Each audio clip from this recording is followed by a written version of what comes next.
Yes yes.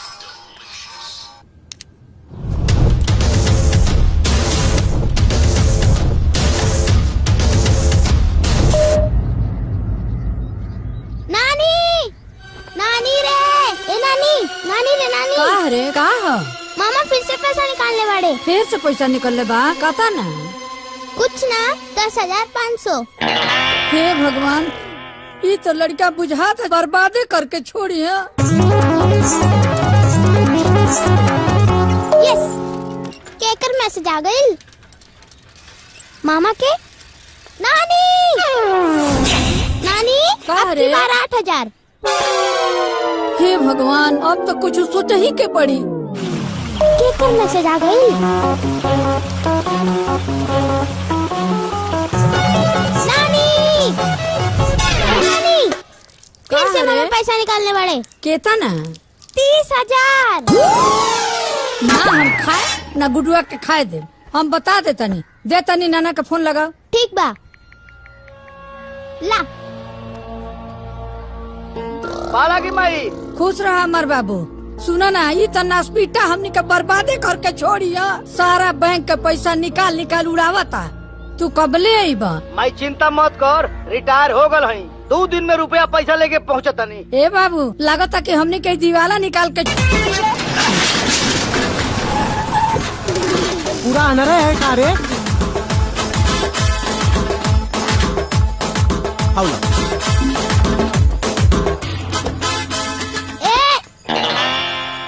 एन्ने केन्ने रास्ता तो अन्ने बा। हमनी के गुड्डू बाबू बुलवले बड़े। मामा ए नानी नानी ए नानी। का रे? नानी रे, का रे? मामा लड़की बुलवले बाड़े। हाँ, चला नानी चला आओ। चल। अरे सरवा, जांगर चोर बाड़े का रे? खाना नहीं की खा। दिन देखल बाकी रहला। का हे भगवान। चल चल चल, हाई पकड़ पकड़। चला नानी। अच्छा का रे? ऊ तो बलेला बढ़लही बा। हाँ। आ तोहनी का तो ओकरो से बलेला बड़ा सन। भाग यहाँ से, भाग। दादी, भाग यहाँ से, भाग। भाग यहाँ से, भाग ना तो। आज हमार लाश गिरी आ चाहे जेल जाए, बाकी तोहरो लोगन के सुधार के छोड़ा। भाग, भाग, भाग यहाँ से, ठोकने के भाग, भाग, भाग।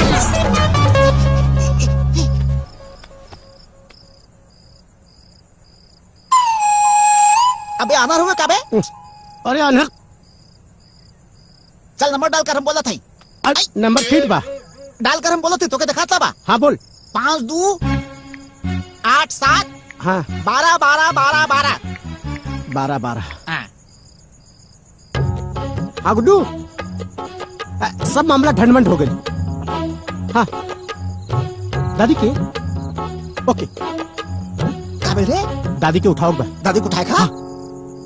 चल चल। अगर आ गई लोगन हमरा दुआरी पर तब मार के टंगड़ी तोड़ दे। बता देता नहीं। हाँ अरे अरे ये करे रे बोले लवा रे, कहाँ ले जा करो तुम रे? Good morning doctor. Zubaida good morning. Bed number 2 के बीपी चेक कर ली। हाँ जी। बेड नंबर 3 के शुगर लेवल बढ़ल बा। बढ़ल बा का हो गई मैडम? नो नो नो नो नो। कार हरी यार यस यस यस हाँ, यस। जी। बेड नंबर 2 के बीपी और बेड नंबर 3 के शुगर। यस। और लेडी वार्ड में फूल कुमार की विशेष केयर करे बा। ठीक बा? प्रसव भइल बा जी उनके। जी मैडम। और प्रसव भइल बा। नो नो नो नो नो। फूल कुमार के मां बने वाला बड़ी है। जी हाँ। जी मैडम। ओफो मैडम कहाँ? मैडम वो पेशेंट के ऑपरेशन। ओह जी बिल्कुल। मिलते नहीं ऑपरेशन वार्ड में। जी मैडम जी। आओ जल्दी। जी आवता नहीं।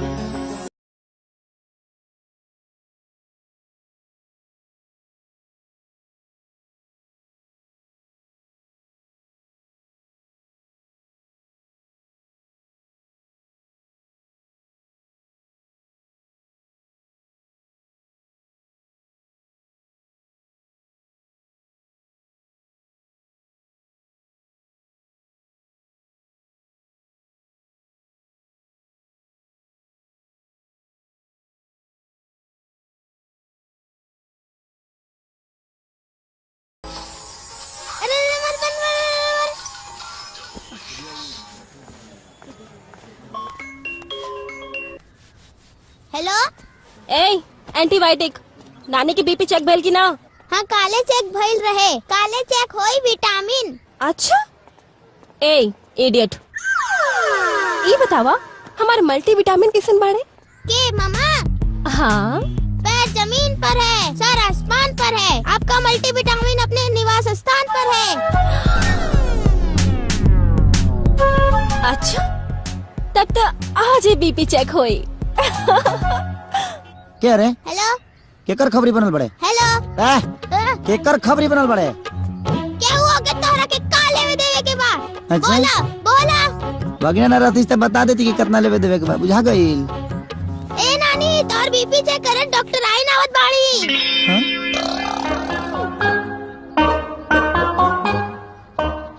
वो यहाँ आवे उससे पहले निकले के पड़ी।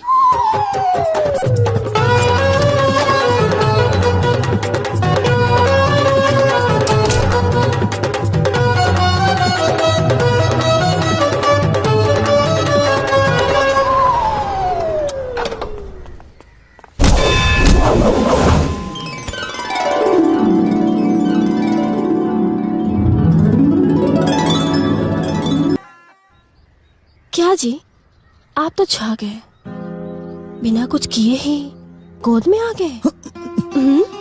तेरे पीछे पागल हूँ जालिम, जाने कितने साल महीने से। अब तो पत्थर न बन जालिम, सटा ले यूं ही सीने से। देखो पेट नहीं भरता है लव के टॉनिक पीने से। छोड़ो बदबू आ रहा है तेरे पसीने से। लगा लव की टॉनिक देहे की पड़ी।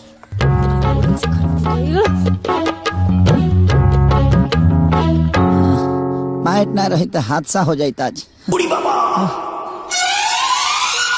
ए बबुनी, हमरो गुडुआ अगर मेडिकल के पढ़ाई छोड़ के बीच में ना भागल होई तू तो वो तोहरे ऐसन डॉक्टर होइत। जय दी दादी, गुड्डू ना एक दिन जरूर सुधर जाए हैं।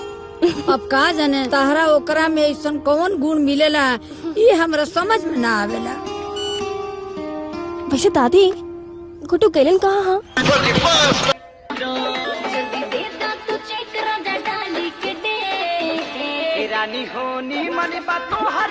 अरे 24 घंटा खाली हमारे नाम से तोरा एफएम के स्टेशन चालू होला। अते अपना बेटा के घर तू नहीं देखो का रे? तोरा अपना बाप के बाप कहे में शर्म आवेला का? शरम?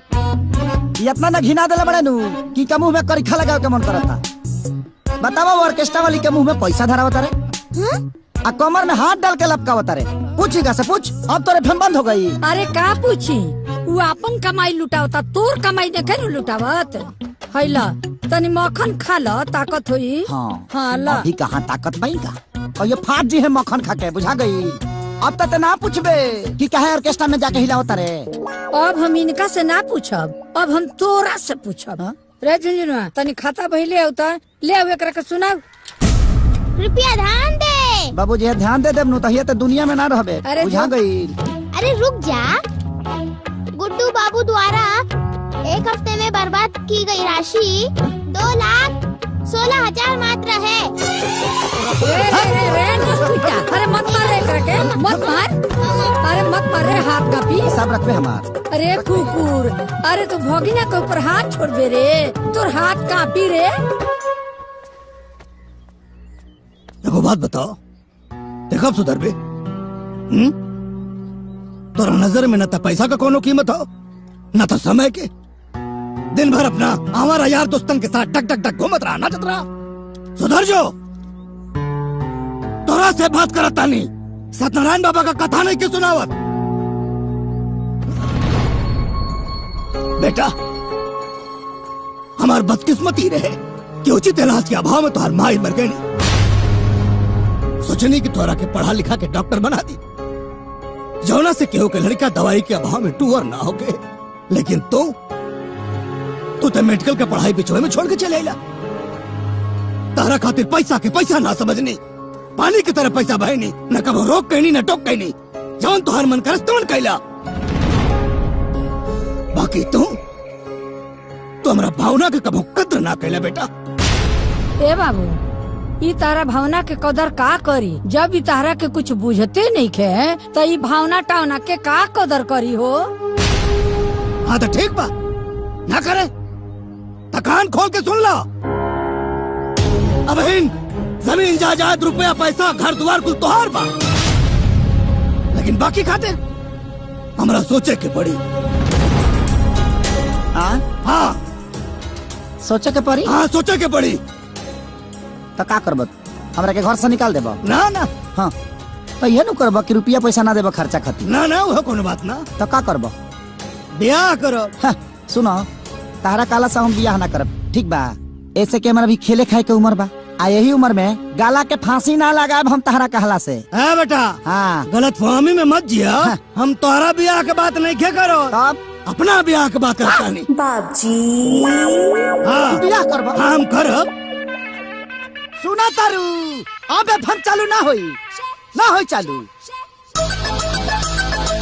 शहर में कुछ रखले बड़का वही सोच लो। हाँ हाँ ए धरती फाटा ना हम ढूकी हो। हई देख लो, तू कह तारू ना और हई मलिदा खियावा, मलिदा फाट जी है कहियो मलिदा खा के बियाह करिए। दिमाग हमार खराब नहीं क्या भाई, इनकर खराब भइल बा, इनकर। घींचा लो खा के फाट जा। अरे चल फाट जा। बाबूजी बताएं भैया। तनी लेटेस्ट मोबाइल दिखाओ भाई। ये है भैया लेटेस्ट मोबाइल।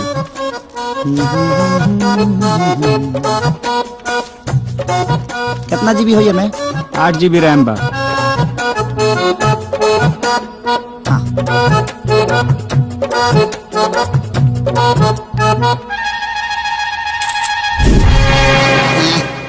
कैमरा बड़ा मस्त बा भैया। पैसो मस्ते होई। सही कहा था हुआ। कितना दाम बा भाई एकर? 29,600 रुपया भैया। 29,600। कोनो बड़का भारी बात नहीं के ना। ला हाई कार्ड ले ला। पिन नंबर डालिए।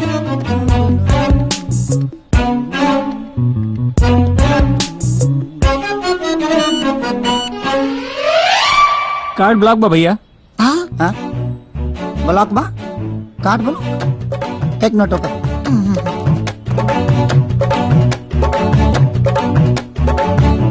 कस्टमर केयर सेंटर में आपका स्वागत है।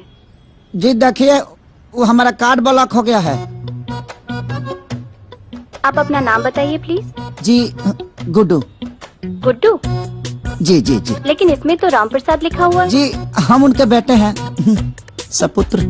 सर कार्ड तो उनके नाम पर है, उन्होंने कार्ड ब्लॉक कर दिया है। कैसे ब्लॉक कर देंगे? कार्ड तो मेरे पास है, आप कैसे ब्लॉक कर देंगे इसको? देखिए गाड़ी किसी की हो लेकिन सवारी तो हम ही करते हैं ना। हम उनके बेटे हैं, वो हमारे बाप हैं। I am sorry sir, card जिसके नाम पर होता है वो उसे ब्लॉक कर सकते हैं। सर इसमें हम कुछ नहीं कर सकते। कैसे हो सकता है? एक काम करिए, छोड़िए 10 मिनट के लिए खाली ब्लॉक हटा दीजिए, हम मोबाइल ले लेंगे फिर ब्लॉक कर दीजिएगा। सर यही हमारा नियम है कि जिसके नाम पे कार्ड होता है बस वही ब्लॉक कर सकता है और वही चालू कर सकता है। देखो तुम्हारा नियम 370 वाला नहीं है जो नहीं हटेगा, आखिर वो हटा ना। 10 मिनट के लिए हटाइए ना कि हमारा काम हो जाएगा ना रे। हाँ sorry sir, I can't help you at this moment, your time is up. Hello hello hello, काट दे लॉस।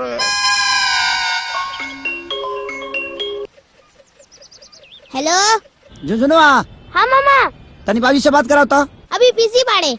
तो का करत रहे बीजी बड़े, का करत रहे रे? नाना अपन बियाह तय कर बाड़े।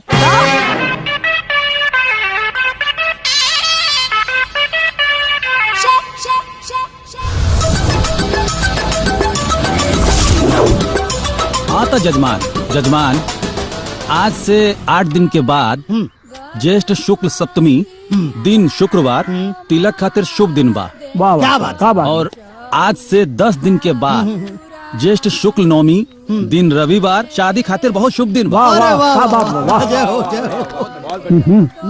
देखा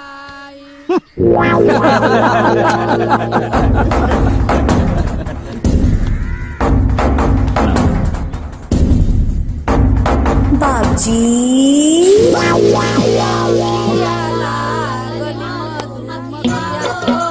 अवतारी दुल्हन हमारे बेलिया दादी, नया पतो देखे से पहले तो आँखिया भड़क जाई।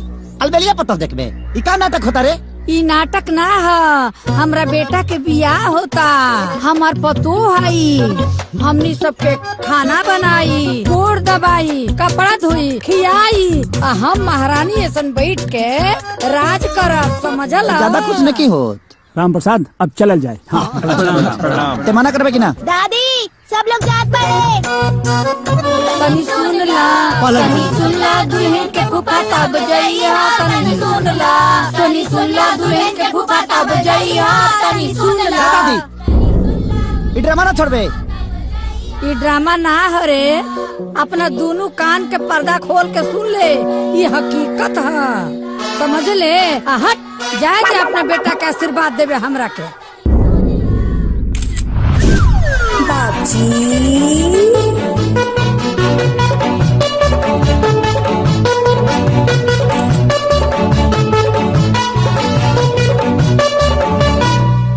अरे बाप रे, बाबूजी, ये लड़की शादी। कमेंट करे तनी। Congratulations, happy marriage life। Guddu के पापा।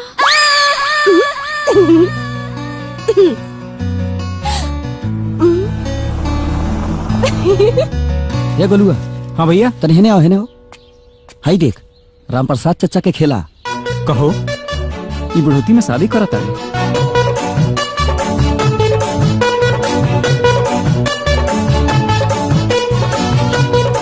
हे पंडित जी ई देखा। अरे का दिन में पतरा में लागल रहला, ई देखा तो सही। राम प्रसाद जी का डलले बाड़न, देखा दूसर बियाह के खबर डलले बाड़न। इहो बुढ़ारी में सठिया गइल बाड़े। जायदा का गुड्डू सुना तानी तार बाबूजी बियाह करत बड़े का? का सुन ले बड़े? अब जौन सुन ले बानी उहे बतावत बानी।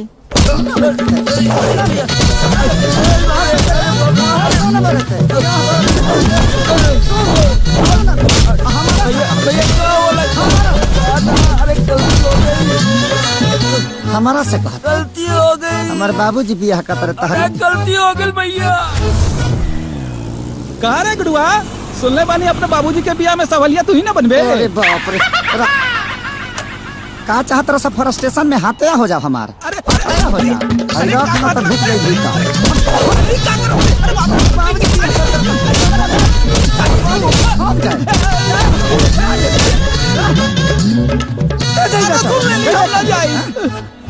हम सुन ली है, मर्डर हो जाई, मर्डर मुझे गाँव में सुन ली है। गाँव छोड़ के भागे पर मजबूर कर। अरे बाप रे, अरे बाप रे। अरे खोस दी पलाक देवरा बाटे बड़ा चीटर, लगवा दी राजा जी हमारा लहंगा में। अरे गुड्डू बाबू, अरे मालिक के बियाहवा में बफर बाकी जनरल हो। आपके 2-3 जने के रसगुल्ला खिया क्या होता? कहाँ बफर जनरल नहीं, पतल घींच बा। आ जब तक ले तरह के घींचे ना तले पूरा ना हो। पतल घींचे खाई दे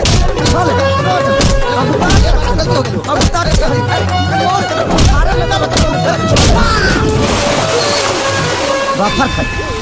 अरे वही मेरा गलती हो गई।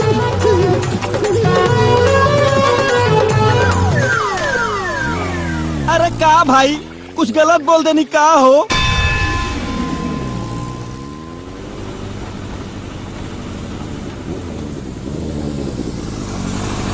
ये गुडुआ नौकी माई का फोटो देख ले। हाँ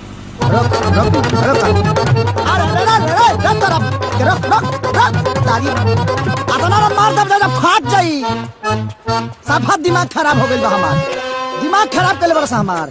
धनाजी तो देख लेती है के मिनट में। गाँव भर पागल करके धैले बड़ा सा। आवतानी बुढ़ौरो का, आवतानी धराजा धराजो खाली। अरे गुड्डू, अरे यार अभी अभी जस्ट फेसबुक पे ना पापा के फोटो देखनी है नौकी मम्मी के साथ। अरे यार उन्होंने तो लाइक भी कहीं नहीं, कमेंट भी कहीं नहीं कि हैप्पी मैरिज लाइफ। और शेयर भी कहनी। अच्छा शेयर कर देलो। हाँ। और कोनो काम नहीं है? उ तो पगलाइए गइल बड़े, तारो दिमाग खराब बा। अरे रे शांत हो जा, हम तेरे ते पूछता नहीं क्यों नहीं सच में बा कि फेक बा। सच बा कि फेक बा? शेयर के लेके बात पूछा तारू। पूछा तो नहीं तो बता दो सच ना। बा। सच बा? अरे यार बात तो सच बा लेकिन ठीक बा हमके ए बात की तकलीफ बा ना कि तार बुढ़ऊ बाप जन बाने ना तार शक्ल देख के लगा था कि बहुत अत्याचार के लिए बाड़े। अरे जिकरे घर में जवान बेटा बा ओकर बुढ़ऊ बाप बियाह कैसे कर सकेला? ए जुल्म के ऊपर ना तोरा के एक ठो सोशल मीडिया पे आवाज उठावे के चाहिए। हम तोरा साथे बानी चला। मैंने शेयर के से पहले समझ में ना आइल कि हमारा आवाज उठावे के चाहिए कि ना। हां पता ना रहला तोर मुंह गोबर जैसे हो जाए। माने उ तो पागल कहिए देले बड़े तेहू पागल करबे। अरे ना हम तो ये सोच के एक्साइटेड बने ना कि सास पतोह के एक ही मंडप पे बियाह, एक के बैंड बाजा बारात। लेकिन एक बात की कंफ्यूजन बा हो का कि एक के दिन हम लोग के सुहागरात होई, एक ही दिन लइको होई, तो तोहर भाई और अपन लइका हम कंफ्यूज बाने कि अपन लइका खिलाए कि तोहर भाई खिलाए। माने ते के अपने इतना लंबा सोच लेता रे। हाँ। खत्म हो गइल बड़े कारे, उ तो पागल हो गइल बड़े, तोरो दिमाग खराब बा। हट हट। अरे बता के तो जा के खिलाए हम। ए सुना गुड्डू, बड़ा कंफ्यूजन है।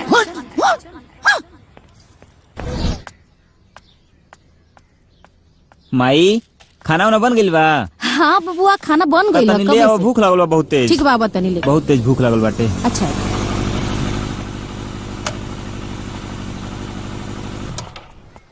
ई रोरा लोगन के हैं? जौने जवान बुढ़वा से अपन बहन की बियाह करा तारा वही के जवान बेटा हमारे राम प्रसाद जी। अहो भाग्य हमारे कि हमारे घर राम प्रसाद जी के पुत्र श्री पधारे। अच्छा एक बात बताई, भोजन में रोलन का ले, मुर्गा की मछली? जहर बा ना तो ले पूरे बाजार से तो मंगा लो जल्दी से। कैसे तरह दोनों जना के खा के मरे के पड़ी। ए बाबू बिटिया के बियाह के समय पर अशुभ मत बोला, शुभ शुभ बोला बेटा। रोलगुन बियाह करता नहीं, जीते जी अपने बेटी के सलाद करता नहीं। जवान आदमी 4-5 साल के बाद ओकर स्थिति न रही, जल्दी पलांटी मार दी। वो आदमी से बियाह करते रहुआ, आँखी पे पर्दा पड़ गइल बा कि बेटी सौतली है रहू। अरे जीते जी अपना बेटी के नरक में भेजा नहीं रहुआ, नरक में। ओकरा के का दे सकेले रहुआ? कुछ ना, एगो विधवा के लिबास दे सकीले। ए माई तू जा तो जा जा जा जा। लागत के पगला गई है। बहुत कुछ रह जाई। रउरा हमरा के पहचानी है ना? हमरा चेहरवा पर सी लिखल बा का? जी। जब तक राम प्रसाद जी के सारा जायदाद हमरा बहन के नामे ना हो जाई ना, तब तक हमरा बहन के बियाह रउरा राम प्रसाद जी से नहीं हो सकत। छी छी छी छी छी, संपत्ति के लालच में आके भाई होके इतना घटिया काम करता रहा। तो का रउआ लोग समाज सेवा खातिर परेशान बानी? नहीं ना धन दौलत खातिर परेशान बानी। ए हमार ना होखे वाली माई, तू एकरा के में शामिल बड़ू जो हट हट हट। तू कुछ कला, लेकिन हम बियाह ना होके दे तो ना होके दे। ए इस शादी होके रही। एगो कहावत सुनले बड़ा ना कि मियाँ बीबी राजी तो का करी है गाँव के काजी। हाँ जी। अब देखा तारी कि बुढ़वा बारात कैसे साजी। चल रे जा जा, देखो तने हम हूँ आवा तू तिलक लेके। ठीक बा हम देख ले। जा तारा रेप ना करी तो हम राम प्रसाद के एकलौता बेटा ना। ठीक बा जा जा, हम आवा तानी। अरे गुडुआ के फोन। हेलो हेलो दीदी प्रणाम। हाँ खुश रहा। जितना जल्दी हो सके जीजा जी के लेके तू घरे आ जा। का बात बा? का भाई? बाबूजी बियाह करता रे। पतो उतारे के उम्र में मेहरारू उतारत बाड़े, बुढ़ौती में बुढ़घाउस धैले बा। हमार हाल बानी बेटा। ठीक बा फुआ प्रणाम। रिक्शा लेके पैसा दी और हमरा पीछे जल्दी से आ जाई, रुकी मत। बियाह होता, बियाह होता, आई जे। हाँ सुन, एकरा में तोरा जवन जवन पसंद होखे सब रख ले। हाँ माई हमारा तो कुल पसंद आवता, सब रख ले। अरे पाहुन प्रणाम। अरे का नमस्ते करा तारा? भैया तू माँ बेटा मिल के खानदान के इज्जत मिटा के मनवा लोगन। हाँ अरे जा लोगन, तू लोगन दूर से आइल बाडू लोगन, आराम कर लोगन, चाय पानी कर लोगन, फिर बाद में बात करिए लोगन। हाँ ते तो मत बोल माई, बूढ़ पुरनिया होके नीमन रास्ता दिखावे के चाहिए, ते तो उल्टा साड़ी पसंद करत अरे। का हो राम प्रसाद भाई, ये उम्र में तो के कौन सा शौक चढ़ गई बा? बाबूजी, रउआ ए उम्र में बिया करब तो कितना बदनामी हुई। अरे एगो बेटा बा, रउआ ओकरा बारे में नहीं सोचत। तोहार ई करनी से ना ओकरे माथे पे मोरियो ना चढ़ी। ये फैसला बदल दे बाबूजी। फैसला बदल दी ना, फैसला बदले की पड़ी बाबूजी। हाँ भैया, ना तो हमनी के जेल धिक्कार है। चुप, सब लोग चुप, चाहे बेटे हो खाए और चाहे बहन।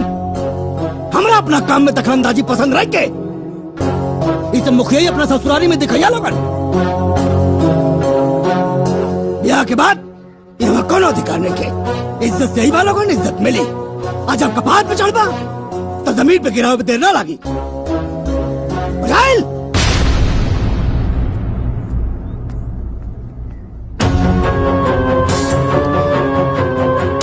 हम इतना मूर्ख नहीं थी कि हम क्या हमारा औलाद सिखाई। जवान करा था नहीं, ठीक करा था नहीं। यह हमारा फैसला बा।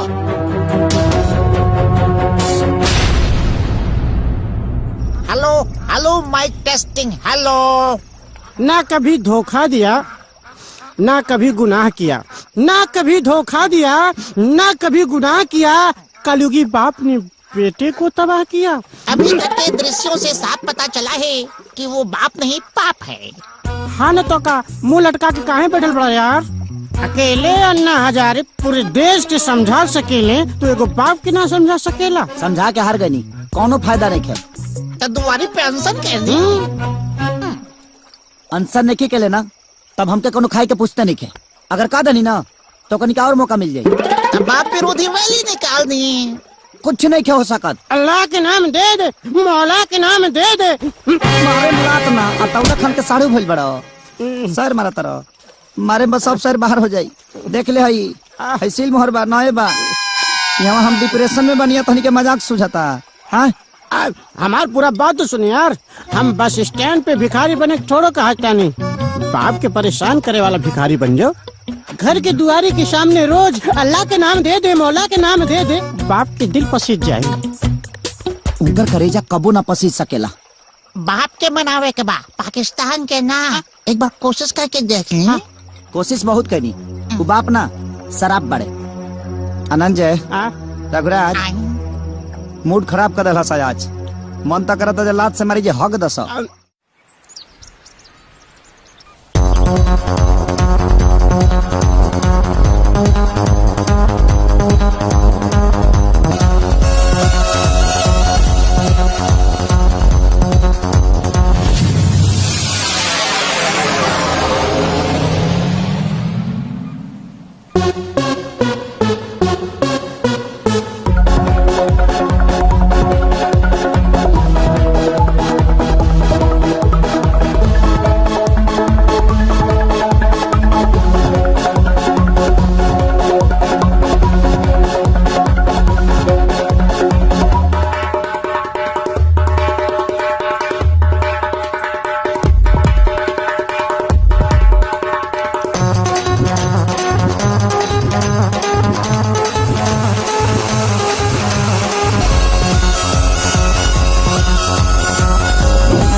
मास्टर काका, अरे ओ मास्टर काका, मास्टर काका। का भेल रे बाबू?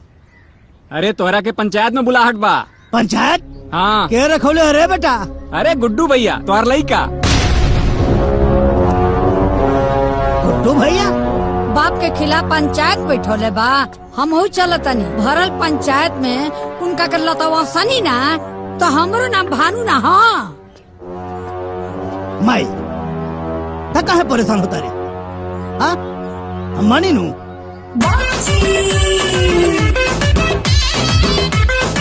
चिंता मत कर, हम सब देख लेंगे। राम प्रसाद जी, तू इतना समझदार जरूर बाड़ा कि अपन अच्छा बुरा उचित अनुचित समझ सकेला। ई उम्र में ब्याह करल का उचित बा? अरे पहला प्रतिष्ठा के हनन आ दूसरा उ लड़की के जीवन के बर्बादी। अरे राम प्रसाद ये बिल्कुल अनुचित बा। अरे मुखिया जी, ये बियाह में खाली है शामिल नहीं खौन, हमार दादियों बियाह वो करो ना पतो हो चाहिए। अपने 4 दिन के जिंदगी के खुशी के खातिर अपने जवान लड़का के जीवन काहे बर्बाद करे पे तुलल बाड़ा? ये गलत है, एकदम गलत है।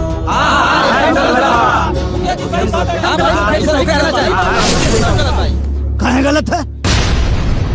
मुखिया जी, कौना वेद शास्त्र में लिखल हो कि आदमी अपन जिंदगी अपना हिसाब से ना जी सकेला?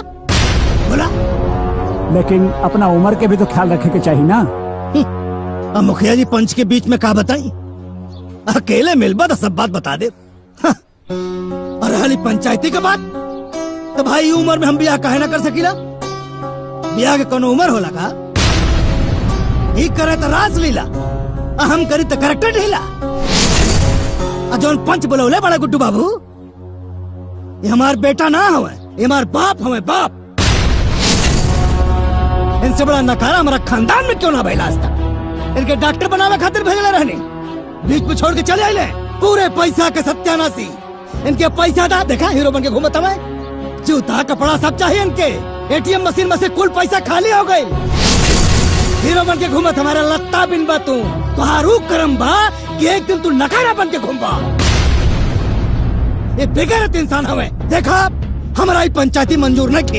ये काम चोर आदमी जवन मन तवन करे, हम ब्याह करब तो करब। सुन ले लो भाषा निकार, हम कद चोर हैं, हम नकारा हैं, हम निकम्मा हैं, हम हैं या रहो, हमार बटवा दिलो। अच्छा क्या दूर खरीद ले बड़ा? क्या दूर खरीद ले बड़े? ले दे कि तो पुरखा पुरनियन के को घर बा 5 कट्ठा के बांट ले ले एक हिस्सा हुई में। अब बाकी रहल अपन धान जौन अर्जित कैले बानी नू, और मन एक चवन्नी ना मिली तोरा, एक चवन्नी। ए हेलो, ए एहसान के हमके कोनो जरूरत नहीं है। जहाँ तक लेबे के सवाल बा तो से ले हम ना छीन ले, लेकिन एकर फैसला आप कोर्ट करे। अरे गुड्डू, ए बेटा कहाँ जात बा? जा कोर्ट में। ए में कौन बड़का बात बा? ऐसन ऐसन केस में तो हम रोज डिग्री करावे नहीं भाई। वकील साहब, मतलब गुड्डू के केस में डिग्री मिल जाई? अरे पहल के सुनवाई में हम डिग्री रउआ के हाथ में दे के भेजो। वकील साहब 1 मिनट, अगर रुआ इतना कैपेबल बनी तो राउर नाम कमीना प्रसाद। कमीना हाँ माने राउर नाम कमीना प्रसाद काहे पड़ल? अब देख, रावण बहुत बड़ा ज्ञानी रहे तो लोग ओकरा के राक्षस काहे कहत रहे। फिर वैसे ही वकील के जात थोड़ा बदनाम बा। वैसे हमार नाम कमला प्रसाद बा। अच्छा, ये पुकार के नाम कमीना हो ना भाई, कमीना हमार ब्रांड हो गई बा। आओ ना कुछ खायल पियल जाओ नेचर के हिसाब से। अरे रउआ लोग चिंता जिन करी महाराज, एक बार जब हम केस ले लेवे नी तो समझ लो हमार हाथ से वो केस कहूँ जाई ना। जीत के ही दम लेवा तनी। 6 गो समोसा पार्सल करो। अच्छा देखा भाई, हम तहार पेपर पूरा बनवा देले बनी जी, ठीक बा? तहनी लोग एगो प्रूफ लेके आ जा जेमे तहार नाम और तहार बाबूजी के नाम राम प्रसाद लिखल हो, बस ठीक बा? आधार कार्ड चली? अरे दौड़ी भाई दौड़ी, काहे के प्रूफ के मामला में आधार कार्ड सबके बाप कार्ड होला। अनु हो गईल। चलो चलो चलो। और देखा स्टाम्प पेपर लेवे के बा और रजिस्ट्रार के पैसा देवे के बा और हमार फीस भी बा। तो निकाला तब तक। हाँ लाओ। बात ऐसा बना कि बाबूजी हमारे एटीएम ब्लॉक करा दिले बड़े, जैसे कुछ व्यवस्था होता हम लिया के दे दे बुआ के। ऐसा मामला बा? हाँ। ओ तय काम करी, कानून से चले के पड़ेला सब कुछ ना। ऐजा दस्तखत कर दी। एमे लिखल बा कि हम अभी राउर काम आगे बढ़ावा तनी, पैसा बाद में रउआ लोग हमरा के दे दे। और टेस्टेड न करवावे के पड़ेला हर कुछ। ऐजा साइन कर दी। लो लो लाओ।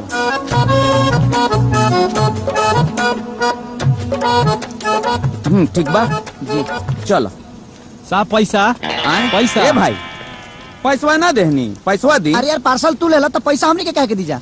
अरे लो कर देला ना बात। कोर्ट कचहरी के कुछ नियम कानून भी होला।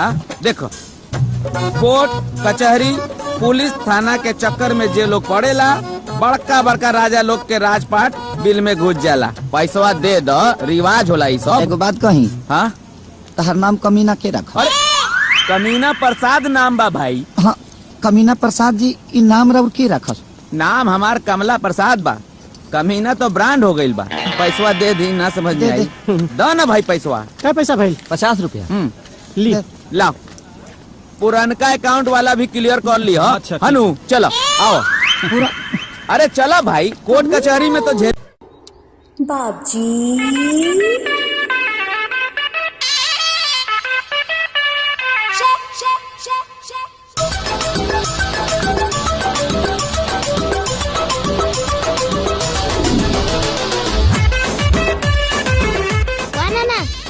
एकदम मस्त लगाता।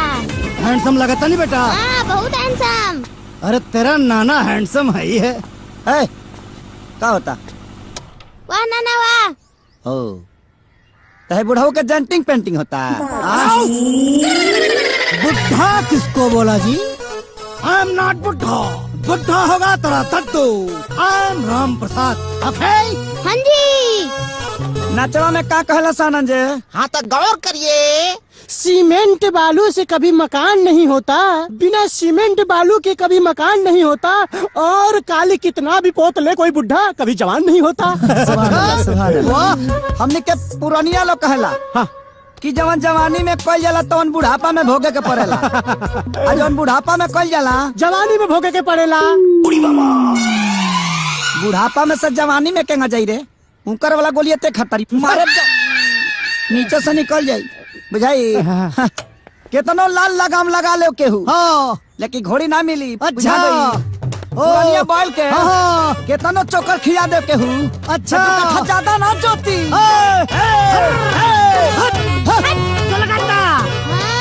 लगाता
इतना गिर गए कि चोरी भी करे लगले।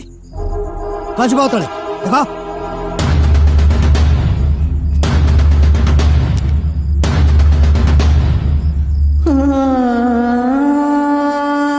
फोटो के अपना साथ रखल तो दूर, एक छुए लायक तो नहीं थे। अब ये फोटो छीनने से क्या फर्क पड़े वाला बा? भगवान तो ममता की छाया हमारा सर से छीने, वैसे भी अच्छा ही कही झिंके के उठा ले, न तो आज ही तो हर करनामा देख के ना जीते जी मर जाती।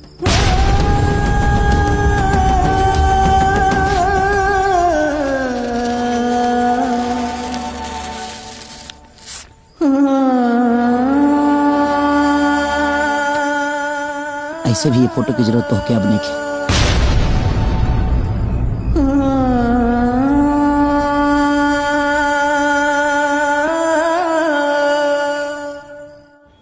नमस्कार, हम गुड्डू और हम जाना तनी कि आज हम जोन करे जा रहल बानी वो बहुत लोग के तकलीफ दी। मैम। हाँ लेकिन एगो जवान बेटा का कर सकेला? एक गुडुआ हमरे के जिए ना दे। जब बुढ़ापा में बाप के नियत खराब हो जाए, बाप सब सम्मान के पानी में दबा दी, तो एगो बेटा का कर सकेला? ये दुख के घड़ी में हमारा अपन केहू साथे नहीं, अगर केहू साथे बा तो कानून बा। और कानून के कुछ लोग बा, जैसे कि हमारा बड़ भाई की तरह कमीना प्रसाद। हाँ, कमीना प्रसाद जी। यही के सहारे हम आज कोर्ट में आयल बनी, अपना हक के लड़ाई लड़े खाती, अपन हिस्सा लेवे खाती। हम जानता नहीं कि थोड़ा सा ही दुख बा हमरा खाती। अगर ये उम्र में बाप ऐसे करी तो एगो बेटा पका गुजरत हुई, वो लोग सब समझतो कब। मुखिया जी तनी हाई देख ली, गुडुआ अपने बाप के खिलाफ कोर्ट में केस करे जा रहा बा। और कमीना प्रसाद जी हमरा साथे बनी। पंडित जी कलयुग है, कलयुग, कुछ भी हो सके। हाँ बेटा।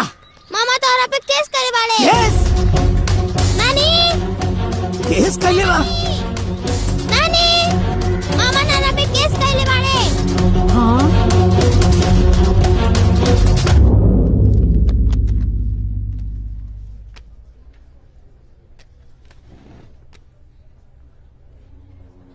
आपका नाम? हजूर गुड्डू कुमार। मामला क्या है? मेरे पिताजी संपत्ति से बेदखल करने के लिए बुढ़ापे में शादी कर रहे हैं, और मेरे साथ साथ एक लड़की की भी जिंदगी बर्बाद कर रहे हैं। हजूर मैं चाहता हूं मुझे इस अदालत से न्याय मिले। आपके पिताजी का नाम? श्री राम प्रसाद।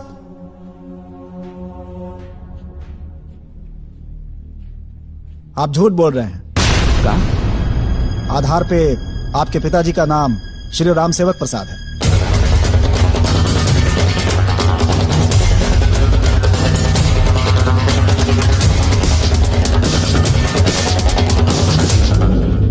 मिलॉर्ड, हमारे मुवक्किल के पिताजी का नाम राम प्रसाद ही है।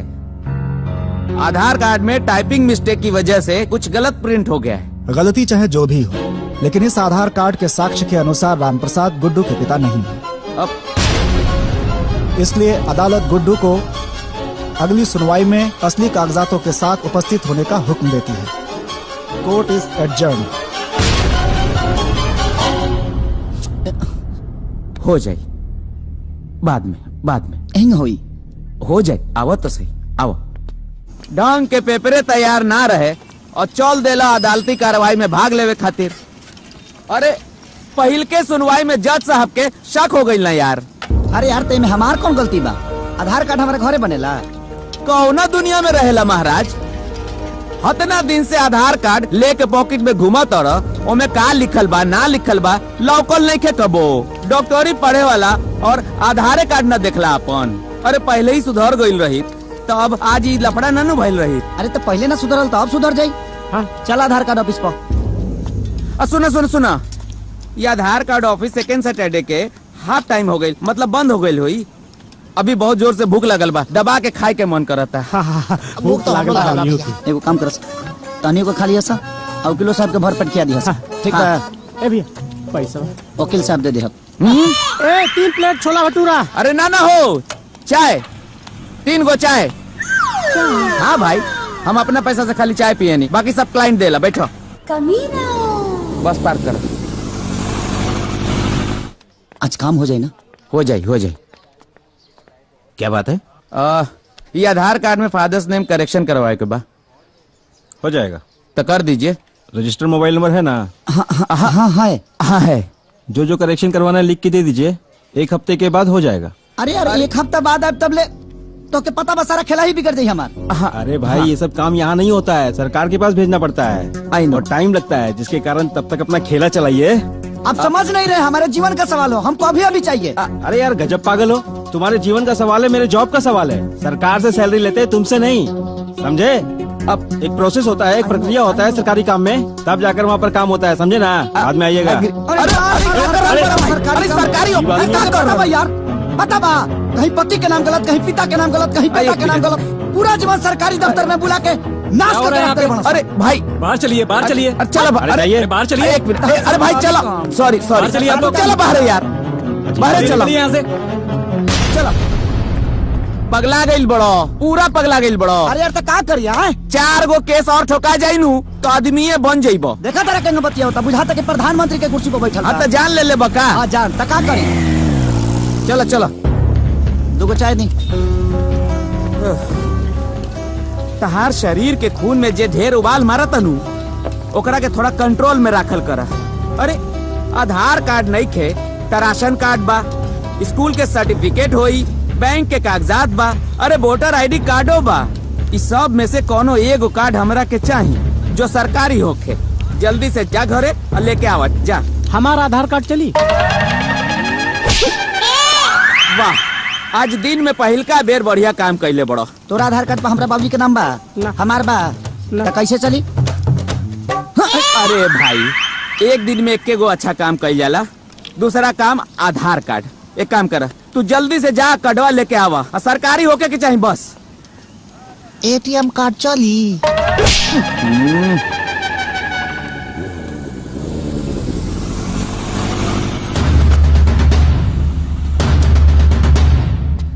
रुका मामा, तार एंट्री नहीं खे।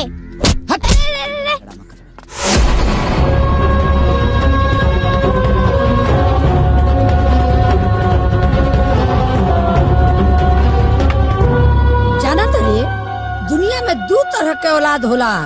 एक सुपुत्र जे अपना माई बाप के तीर्थ प्रयाग ले जाला, आ एगो तोरा ऐसन कुपुत्र जे अपना माई बाप के कोर्ट कचहरी घुमावेला।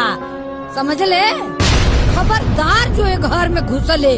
तोरा ऐसन कुपुत्र के हमरा घर में कोनो जगह नहीं खे। चल बाहर निकल। हमके माफ कर दे दादी, हमसे बहुत बड़ी भूल हो गई दादी। हमके बहुत पछतावा दादी, बहुत पछतावा। ये सोच ले है ना गुडुआ आई तोरा गोड़ पगिरी गिड़गिड़ाई माफी मांगी तो सॉरी ऐसा कुछ ना होई। आज ले नहीं गुडुआ के बर्दाश्त कैले बा और ना ही करी। हमहू राम प्रसाद के बेटा हई। तो जरा बुढ़ारी में इतना पावर बा तो सोच हम तक जवान बानी। अब जब तक ले कोर्ट के फैसला ना भाई तब तक ले दरवाजा पर पैर ना रखब। हमार बात दे। बांट दा। ये घर हमारा कमाई से बनल बा। घर तोहरा कमाई से बनल होई लेकिन दुआर पुश्तैनी हो ना एमे हमार हिस्सा बाकी ना। यही महल के सामने है ना पनाली गिरा आ खूंटा गाड़ के रहा। ठीक बा हमारा कोनो एतराज नहीं किया। ठीक बा। ए नंजय, ए रघुराज, ए गांव के लोग है नहीं सबे आवो। हाँ बोलो फैसला हो के ही रही। सुन ले आई गुडुआ अपने बाप की तरह बेईमान ना हो। रउआ लोग जाओ ना कोना में देव ओ कोना में हम पलानी गिरा के रह जाए। बस रउआ लोग ईमानदारी से हमार बांट दी। चुप। हमरा जीते जी हमरा घर के बंटवारा दूसर क्यों काहे करी? जब ते चाहते बड़े तो हम खुद करब बंटवारा खुद। ले चोरऊ तोरा बंटवारा चाहिए नु ले हम कह देता नहीं ले।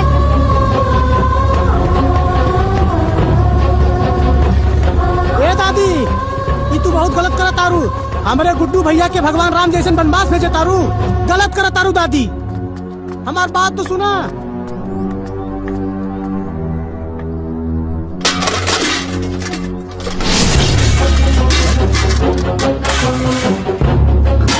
ले ले हई बर्तन ले। लग जाई।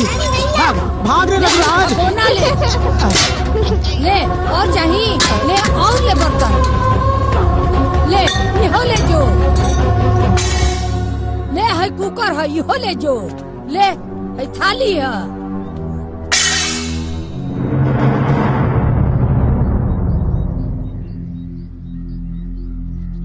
आज के बाद ते हमार बेटा ना पट्टेदार है वे।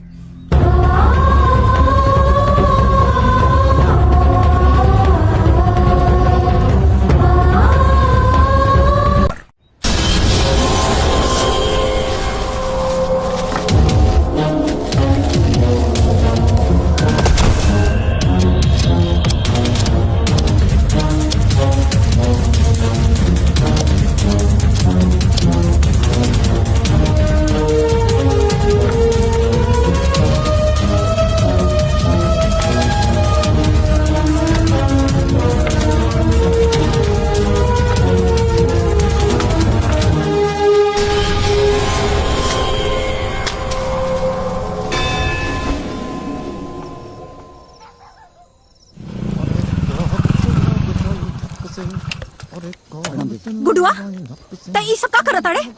अरे रह के तोरा दिमाग पे भूत सवार हो जाला। ते बाबूजी से दुश्मनी ठंडले बाड़े? हाँ? और तू लोग अपने भाई के बिगड़ने पड़ा। तू लोग निकल यहाँ से। आज तो तू लोग के खाना बनाओ है, हाँ? चूल्हा जलाओ है। यहाँ मत तुम्हारा यहाँ। दीदी, ये तो ठीक नहीं करत। अच्छा, हम ठीक नहीं करत और ते ठीक करत आड़े। अरे पूरी दुनिया तोरा पे थूकी, कभी सोच ले बाड़े? गुड्डू, टीवी, अखबार, फेसबुक, व्हाट्सएप सब जगह तोहरे ही खबर चलेला। बाबू, समाज में परिवार के बड़ा बदनामी होला। अच्छा तक खाली हमारे दोस्त बकाए में ना, तो हर दोस्त ना बा। तू चल हमरा संगे, बाबूजी से चल के माफी मांग ले। हम बाबूजी के समझाई, सब बाबूजी समझिए। चल ना भाई, चल ना। बात अब बहुत आगे बढ़ गई बा दीदी। अरे कुछ नहीं के बढ़ल, काल सब ठीक हो जाए। तू बस चल के बाबूजी से एक बार माफी मांग ले भाई। चल, हाँ चल। ये संभव नहीं। अगर ते आज हमार बात ना मान लेना गुडुआ, तो हमने ये घर में कदम ना रखब, बुझले? दीदी, लड़ाई तो अब ठान गई बा। अब केहू हमारा साथे रहे आ चाहे ना रहे, हमके कोनो फर्क पड़े के नहीं खे। और हाँ, एगो जवान बेटा के रहते हुए एगो बूढ़ बाप ए उम्र में बियाह करी तो कौनो बेटा कैसे बर्दाश्त करी? अब तक कानून हमारा साथे बा, हमहू दिखा दे। ई तो कानून के बात करे लगल। ठीक बा, अगर तोहार यह मन बन गई हो तो अब हम ही घर में ना आए गुडुआ। हम जाते हैं यहाँ से। आज हमार भाई हमार ना भाई, हम जाता नहीं। अभी घर में कबो कदम ना रखा।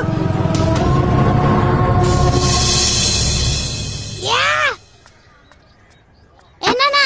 हाँ बेटा। यहाँ आवा बैठा।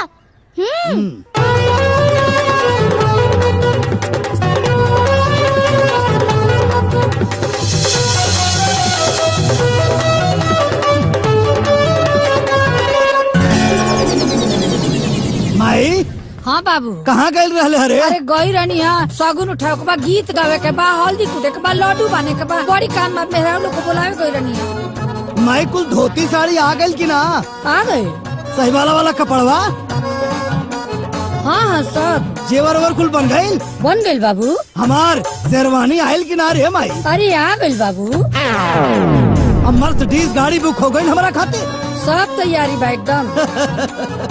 माई तैयारी बढ़िया होके के चाहिए, कहे से कि दुल्हा बन के जाई ना।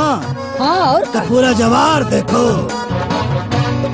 सलंदर जी मालिक। कार्ड कहाँ बटाइल? अब आज से शुरुआत करे जाता नहीं मालिक।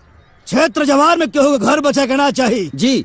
सुन, कार्ड की शुरुआत सबसे पहले अपना सबसे खास आदमी के द्वारा करी है। जी मालिक। जो बाकी तैयारी माई बढ़िया होके के चाहिए। हाँ तू निश्चिंत रह। हाँ, छेना वोना कुल मंगा ले, मिठाई उठाई, रसगुल्ला, चमचम। जवार खा के मस्त हो जाए, समझ ले तो बढ़िया मिठाई होके के चाहिए। सबसे खास आदमी शुरुआत करे के होखी गुड्डू बाबू से। मालिक के खास आदमी रउआ से बढ़ के तो केहू ना बा। तो हम सोचनी है कि बरम बाबा से पहले रउआ से ही शुरुआत करी। ई ली अपन बाबूजी के कार्ड।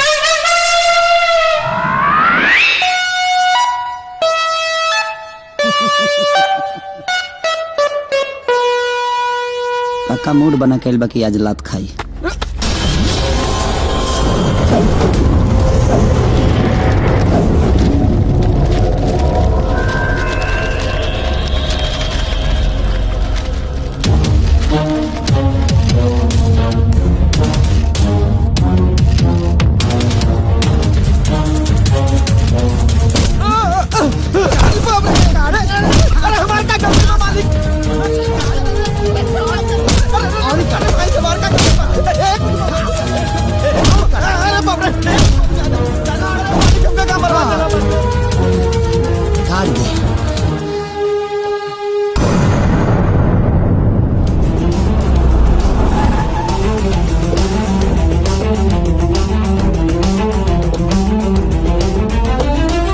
आपके पिताजी शादी कर रहे हैं, इस पर आपको क्या कहना है? ये सवाल आप मुझसे करें, ये सवाल जाकर उनसे करिए। शादी होती है अगर उसका देखने वाला कोई नहीं हो, करने वाला कोई नहीं हो। लेकिन अगर एक जवान बेटा के रहते हुए अगर एक बूढ़ा बाप शादी करे तो एक बेटे पे क्या गुजरती है वो बेटा ही जानता है। अरे जिस उम्र में नाती पोता के उंगली पकड़ा के दुनिया की अच्छी शिक्षा देनी चाहिए, उसे अच्छा रास्ता दिखाना चाहिए, उस उम्र में एक बाप अगर शादी करे अपने जवान बेटा के रहते हुए, तो उस बेटा को तो धरती फाड़ के घुस जाना चाहिए। दुनिया कुछ भी कहे कुछ भी करे, मुझे कोई फर्क नहीं पड़ता। मेरी जिंदगी है, मेरी खुशी है, मैं अपनी जिंदगी अपने हिसाब से जीऊंगा। मेरी मौज है। इसका मतलब आपके हिसाब से ये गलत है? गलत है, ये मानवता का चीर हरण है, गलत ही नहीं है। चलली कौशल्या रानी बेटावा भी आए हो, दहके चिड़ैया उड़ी लागेली आकाश हो।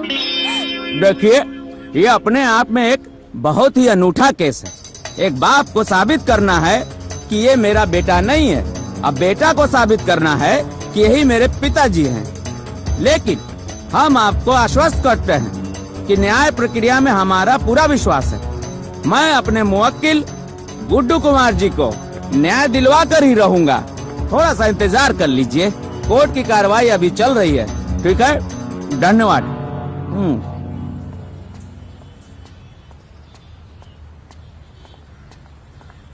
अरे अरे अरे अरे अरे बाप रे, हमें सोशल मीडिया के हीरो। तू तो छागल बड़ा हो। फेसबुक पे, ट्विटर पे, मैसेंजर पे, व्हाट्सएप पे, न्यूज में रोज के रोज लाइव वीडियो। वाह, और बाप की इतनी बेइज्जती वो न्यूज पे। Hats off. एगो बात बताई, बतावा ना।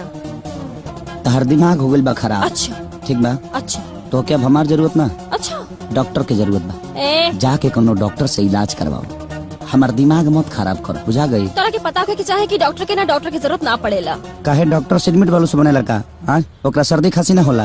इतना दिमाग तनी शर्म करा ना, काहे के बेमतलब के दिमाग खराब केले बड़ू हमार? शर्म तोहरा क्या आवे के चाही? तोहके शर्म ए नहीं आवे के चाही कि तू डॉक्टर के दिल के साथ रोज के रोज खेला खेला ताड़ा। अरे हम तोरा से प्यार करेनी और तू हम के हार्ट अटैक खा जाई ना एक दिन, तो तू बस बुलाओ रह जाई, हम बिल्कुल ना आए। सुना ना, का अपना देह के डिस्पेंसरी से एगो ऐसा मेडिसिन दे दो कि तू निमन हो जा, हम निरोग हो जाई। ताके लगा था तू लाइक बाड़ा। हाँ दे दा ना। अरे हटा ना। दादा रे बक, बिल्कुल मेरे पीछे मत। कितना देर लेता, हम आज तक केकरो इंतजार। अरे यार, तू कहाँ रह गईला यार? बाबूजी के ब्याह हो रहा बा, त कपड़ा सिलवावे गई रहला का? अरे यार, तू आदमी के पैजामा हुआ का? कुछ भी अनाप शनाप बकत रहला। ए बड़ा बुढ़ऊ के हिला के आवतानी। बुढ़ऊ के हिला के आवताड़ा मतलब ई क्यों कसे बंटवारा क के आवतानी?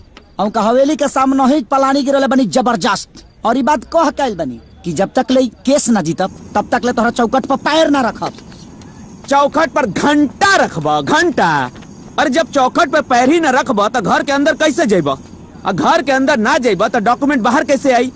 कौना समय में एगो हम पागल आदमी के केस ले बानी, ये अंदरे न जई है। हमरा के तो डॉक्यूमेंट चाहिए भाई। डॉक्यूमेंट आई, आज आई और अभी आई। कैसे आई? तू चल हमरा संग, आवा। ठीक बा, चलो चलो। अरे वकील बाबू, पैसा क्या दी? अरे खाता में लिख लेना, बुरबक भागल जाता नहीं।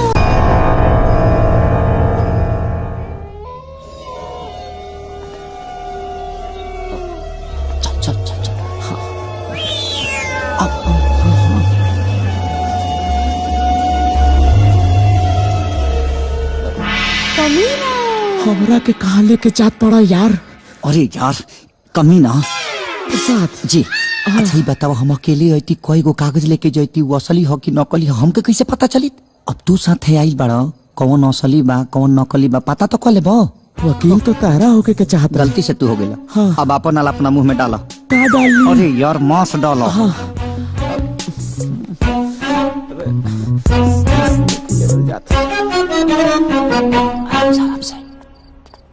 ए भाई, 2 नंबर लाग गई। अरे खतना खाता रहे जी, हगबा का हगबा जा। अरे ना ना, फोटो में जाके सही करबा का कि ना पहले हगेंगे उसके बाद सबूत पेश करेंगे। चलो। अरे अरे वाह, कमीना।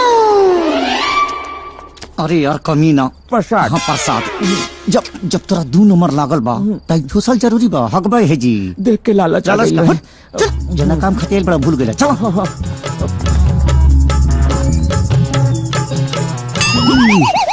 बाबूजी हाँ।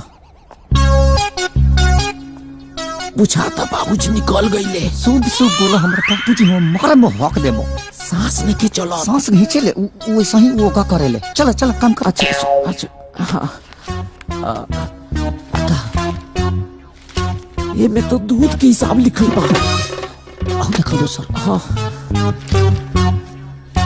हाय दा एमे तो उधारी खाता लिखल बा। सिरहन के देखा ना। ए भाई चेक कर ले कि बाबूजी जिंदा बाड़े कि ना। अरे चल ना रे, छोड़ी रख ले, यहाँ डाल दी है। चलो ना ना ना चल चल चल चल।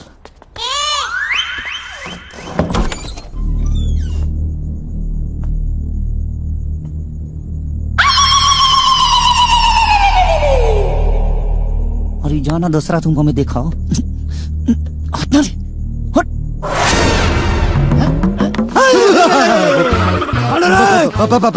भूत भूत ना चाहिए सबूत ना भाई धनजन बाहर निकल भागे ना बाबा पकड़ के मार कहाँ गए हो नाना? भाग गए ससुरे। कहाँ गए? आओ बेटा आओ। प्रणाम प्रणाम प्रणाम। खुश रहा बेटा खुश रहा। रवा तो जाना तनी ना कि हम केकर बेटा हई, कब पैदा भई रहनी, केकर नाती हई, कहवा घर है हमार, बता दी ना वकील साहब के। हमारा के सब मालूम बा, सब कुछ पता बा कि तू राम प्रसाद के बेटा बाड़ा, यही गांव में पैदा भइल बाड़ा।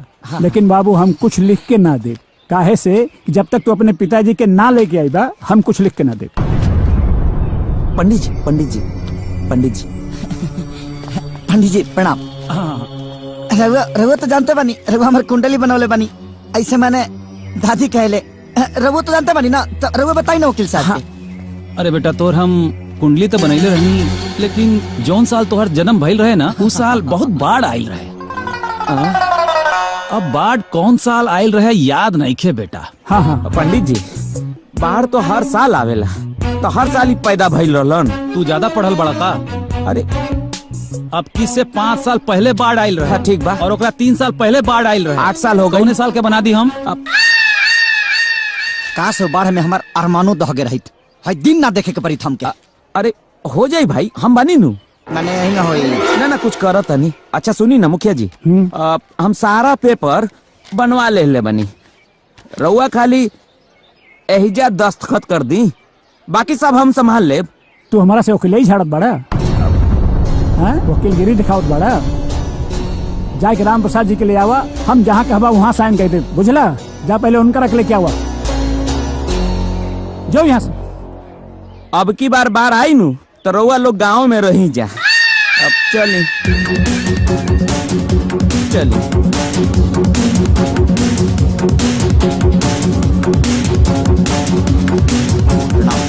हाँ खुश रह खुश रह। प्रणाम। खुश रह।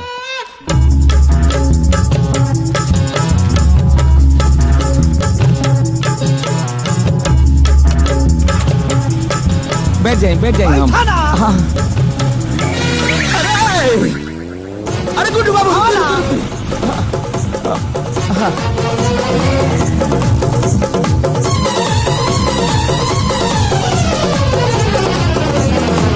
सॉरी सर, आपके पिताजी के परमिशन के बिना हम कोई भी डॉक्यूमेंट्स आपको नहीं दे सकते हैं। का? अब हो जाए जीरोक्स सर जीरोक्स भी तो ओरिजिनल कॉपी से ही निकलता है ना सर। अब ठीक बा, हो जाए, चली ना। आई यही का हर जगह होई? ना हर जगह तो ना होई, हम देखा था नहीं, बाद में देखा था, हम बानी नू, सब ठीक हो जाए। चल रहुआ तो एहो जी बानी, लेकिन ना भाई ना हो जाए, आई ना रहुआ, दूसरा दिमाग लगावे के पड़ी। आई लिविंग सर्टिफिकेटवा मिल जाई नू, काम हो जाए। क्या काम हो जाए?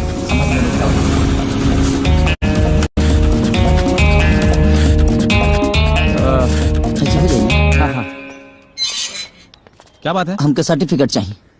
कॉलेज बंद है, अभी सर्टिफिकेट नहीं मिलेगा, 20 दिन के बाद आना। 20 दिन के बाद? हाँ तो कॉलेज बंद। 20 दिन के बाद? अरे तो पागल। अरे भाई कहाँ जाता है? क्या करता भाई? क्या करता नहीं? अरे कॉलेज 20 दिन के बाद आना। अरे रुका भाई। अरे भाई ठीक बा भाई, 20 दिन के बाद बोला था, कॉलेज बंद बा।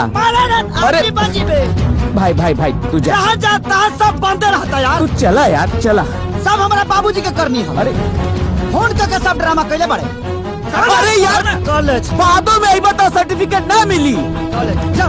अरे तू रुका, तू जा ना भाई, तू जा ना यार, चला ना भाई। कॉलेज बंद। अरे तू जा ना भाई। हाँ कॉलेज तू चला यार। हम जल्दी जाई 15 तक पढ़बे ना करती हम। अरे आधार कार्ड वाला काम होई नु। ओहो अब का कल जाओ कमीना। देखी गुड्डू जी, हमार नाम कमीना ना बा, हम बार बार कहतनी। हमार नाम कमीना प्रसाद बा। ऊ तो हम झेल रहल बानी काहे कि तहरा से हमरा के फीस लेवे के बा। ठीक बा कमीना प्रसाद, लेकिन अब का कल जाओ। अरे अब का कल जाओ ना कल जाओ हम का जानता नहीं भाई। हमरा के हमार फीस दे दे बस। अरे यार हम गांव छोड़ के भागता नहीं का, ऐसे काहे बात करता रहा। ए गुड्डू जी, धंधा में दोस्ती ठीक ना होला। घोड़ा घास से दोस्ती कर ली तो खाई का बताई। देखा भाई, हमारे अकाउंट सब फ्रीज हो गइल बा। जैसे कोनो व्यवस्था होता सबसे पहले तो ही पैसा दे हम। एकर मतलब ई भइल कि 6 महीना ले अगर तहरा लगे पैसा ना आई तो 6 महीना हमरो पैसा ना मिली। अरे बच्चा लोग के फीस भरे के बा भाई, किराया देवे के बा। चाय वाला के 700 रुपया बा। अब देखे ला ऐसे जैसे 7000 हो गइल बा। अरे यार तलाइका हमरे से पूछ के पैदा कलर लगा तू। ए देखा गुड्डू जी, ये ज्यादा हो गई। एक तो रउआ हमरा के फीस नहीं के देवत, ऊपर से हमरा खानदान के बारे में बात करता नहीं। खानदान पे न जाई, हमरा के फीस दे दी बस। अरे यार तू तो हमार सर खा जे यार तू। अनंजय रघुराज, हाँ एने आवा। अनंजय रघुराज पैसा दी, फिर तो हमरा के मिल गई फीस। 10,000 रुपया दे दे और 10,000 रुपया दे दे। 20,000 रुपया हमारे के दस कि वो किलवा के मुंह पर मारी आकर मुंह बंद करी। 10,000 10 रुपया जेब में है नहीं के 10,000 कहाँ से दे दी? कहीं से जुगाड़ कर बस तो मिल जाए ना तोहनी के। अच्छा तू तो पागल है हवा, हमनियो पागल है का? तोरे खातिर कर्जा मांगी? हमनी के पागल कुत्ता ना कटले बा। देख जब हमारे लगे पैसा रहे तो तहनी के ऊपर लाख लाख रुपया खर्चा के ले बनी। तहनी के ऊपर हर वक्त खर्चा के ले बनी, जोड़ कर ले बड़ा सत्तावन दे ले बनी। आज हमारे खातिर 10,000 रुपया नहीं दे सका। कहाँ से दे दी? कहाँ से दे दी? कहाँ से दे दी? तहनी से अच्छा कि दुश्मन का हम पाल ले रहती। ऐसान प्रमोद देखा बर्दाश्त नहीं के होत। अरे अभी क्या हो रहा है भाई? गुड्डू देख अरे पगला गई बड़ा। अरे भाई कसम आप छोड़ दे भाई। बिल्कुल हवा सता नहीं। अरे भाई चुप रहा यार। पगला क्या होता? गुड्डू अरे गुड्डू जी, ये सब करे के का जरूरत रहे? आज दुख के घड़ी में सब लोग हमारे साथ छोड़ दिया। दादी दीदी यहाँ तक लेके इतना अच्छा दोस्त भी हमारा साथ छोड़ देना सा।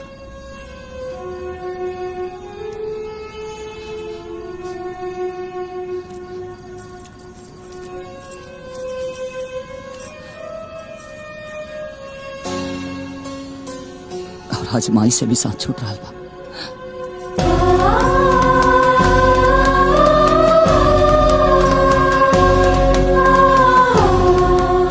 हमारे माई के घर आखिरी निशानी है।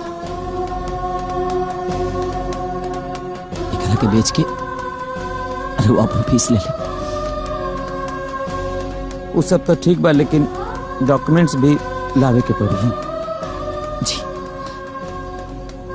ठीक बा।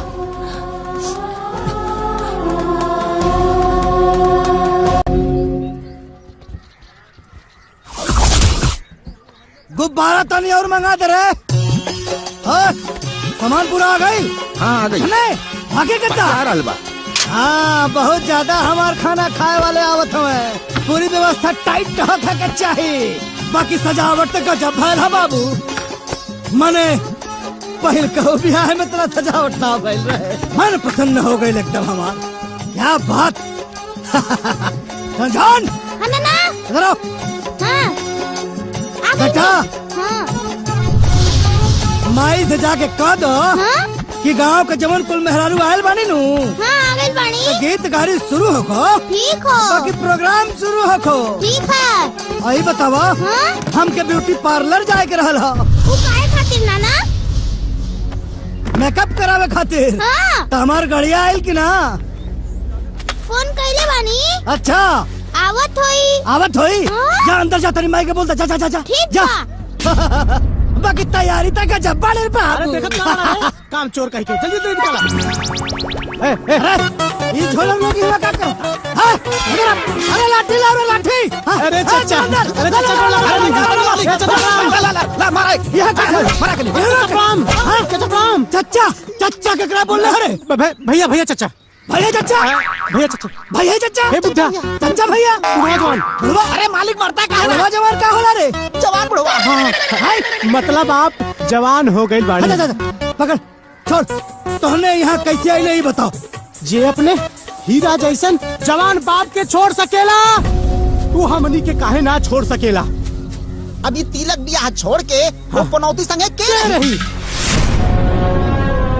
वाह, चला देर से सही अकल ते आइल। वैसे एगो कहावत बा, अगर सुबह का भूलल शाम के वापस आ जाओ तो ओकरा के भूलल ना कहल जाला। काश ये बात केहू और के भी समझ में आ जात। बेटा काम पे लगा लोगन, काम पे लग जा लोगन। बहुत दिल का लोग आवत हो। मिठाई खियावो के एकदम पूरा भंडारा। चला व्यवस्था करो, शाम में खियावो के सबके।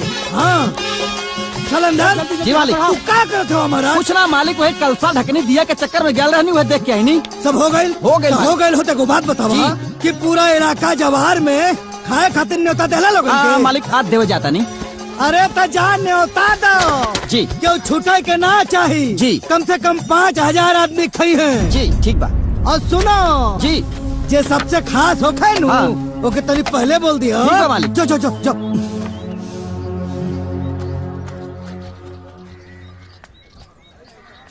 अरे गुड्डू बाबू, आज तिलक में सबहरे खाए के न्योता बा। सबहरे मतलब पूरे परिवार के साथ खाए के बा। काहे कि बाबूजी के तिलक बानू।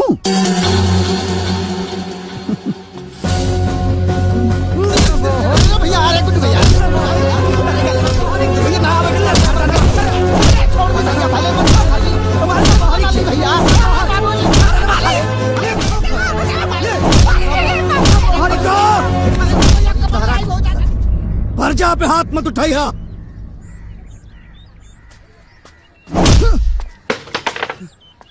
लोग साथ छोड़ दे हलास।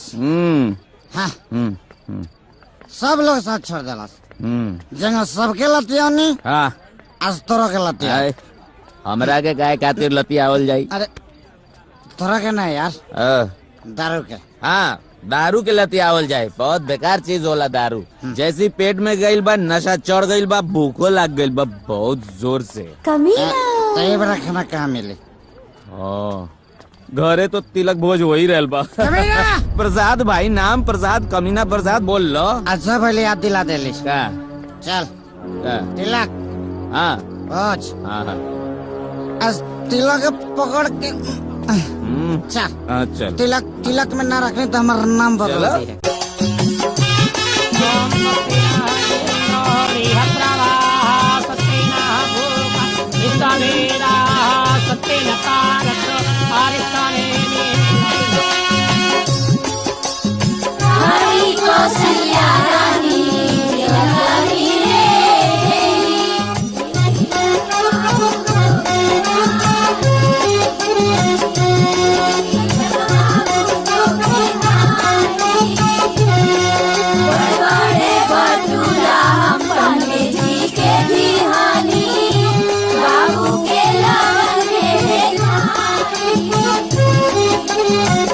समझ में नहीं का समझ में नहीं के आवत भाई। ठीक है तेल बढ़ले बता फिर टुकरा के क्या होता नीचे। चलाए वाला ड्राइवर ठीक नहीं के ना। हक बतरा वकील बने के तभी तो। अरे बाप रे।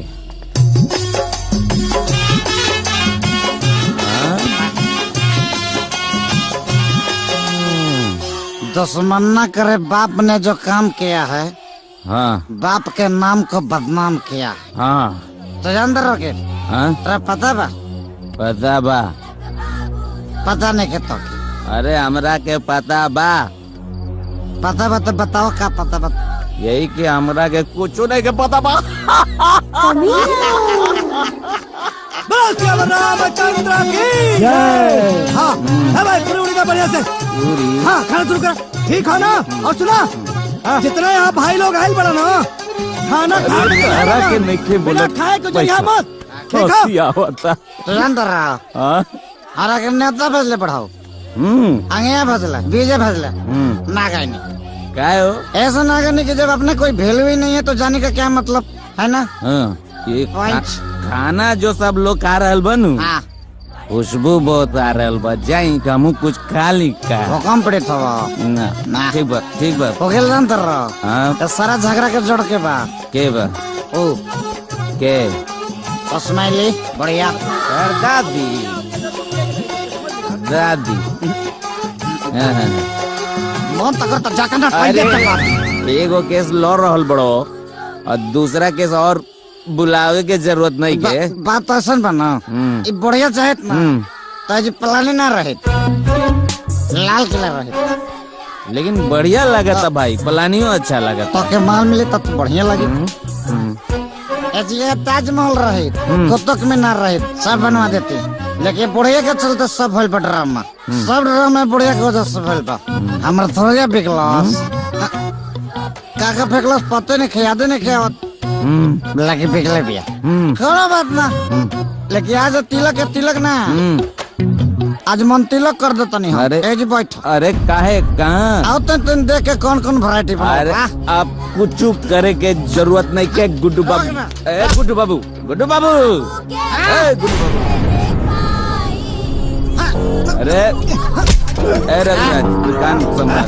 अरे तू रह न तो फाड़ दी। काला काला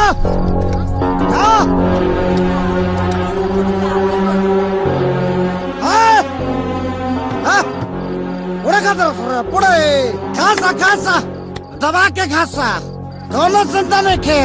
एक दिन और पूरे खियाबता नहीं के जिया पूरे ये रही पतल ये रही सब्जी ये रही रसगुल्लो ये रही फंक्शन चेंज मिली दानी के सरात के पूरे किया बेबड़ा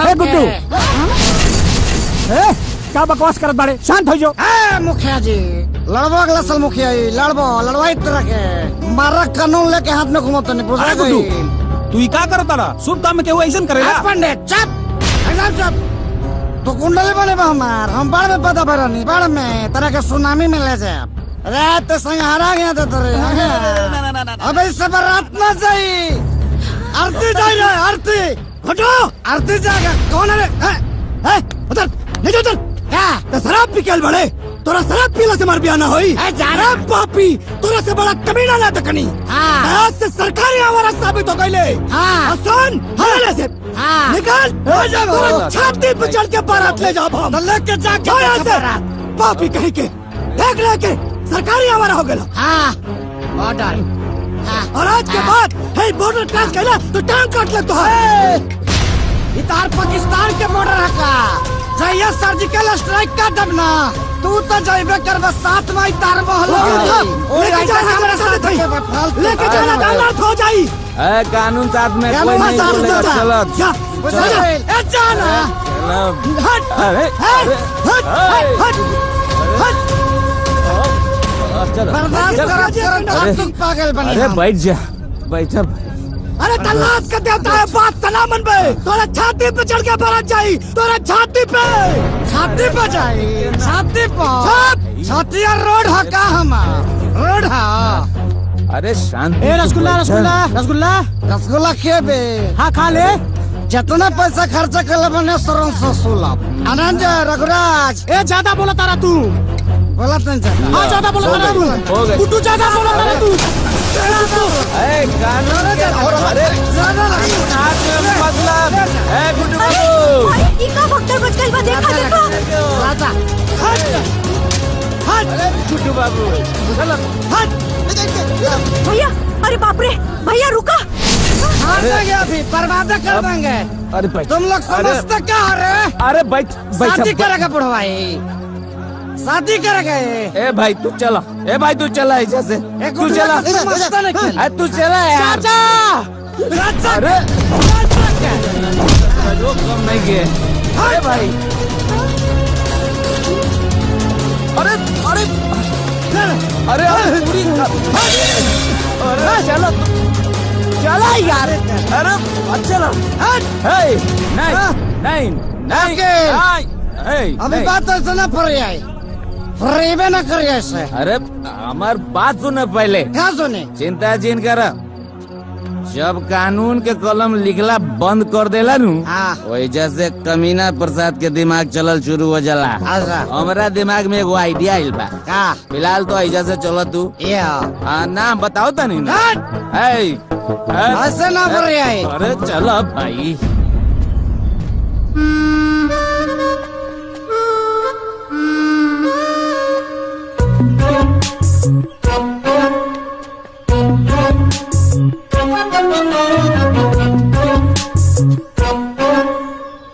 आओ आओ, ईटा संभालो ईटा।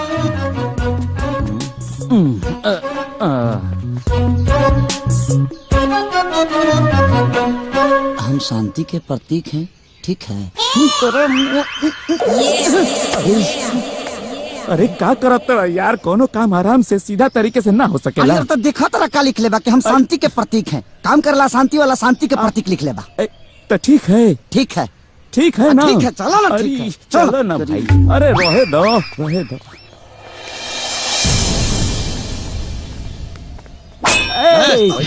एक मिनट, खतरा मल जी से फोन पे बात भइल रहे, बोला कि कमीना प्रसाद जी आयल बड़े। जा जा।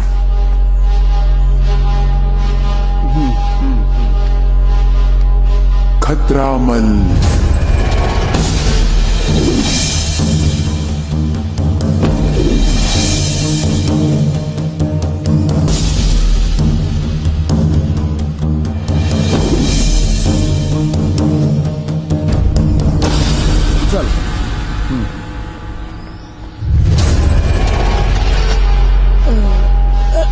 जी आदाब। आदाब आदाब आदाब। कहाँ बोला? हम जो फोन कैले रहनी नु, हाँ, जो ना क्लाइंट के बारे में, हाँ, वो क्लाइंट के बेटा ये बड़े। क्लाइंट के बेटा? जी जी जी। काम हो जाये। कहाँ फंसा दिले यार? जौन आदमी के खैला के अलावा कुछ कामे ना हुई, इमोटर में दौड़लो जाइए।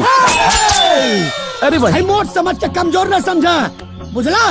काम में दम और सफेदी चमाचम। खतरा मल ना है मार। हमके देख के बड़े बड़े जन के मल निकल जाला। बोला कि काटे बाके के, चीरे बाके के, पारे बाके के, मारे बाके के, हुड़े बाके। चुप चुप चुप चुप चुप, शांति। क्लाइंट का मूड थोड़ा डिस्टर्ब है। हाँ हाँ हाँ। वो हमार बाबूजी हमार। तुहार बाबूजी? हाँ हाँ हाँ। अच्छा अच्छा, हाँ। तब सिर्फ गोली मारे बा? Sorry sorry. हाँ, फिर सॉरी बोल रहे, फिर सॉरी बोल रहे। तब हाँ, तब काटे कर दी। सॉरी सॉरी सॉरी, सॉरी बोले, सॉरी बोले। आँख फोड़ दी।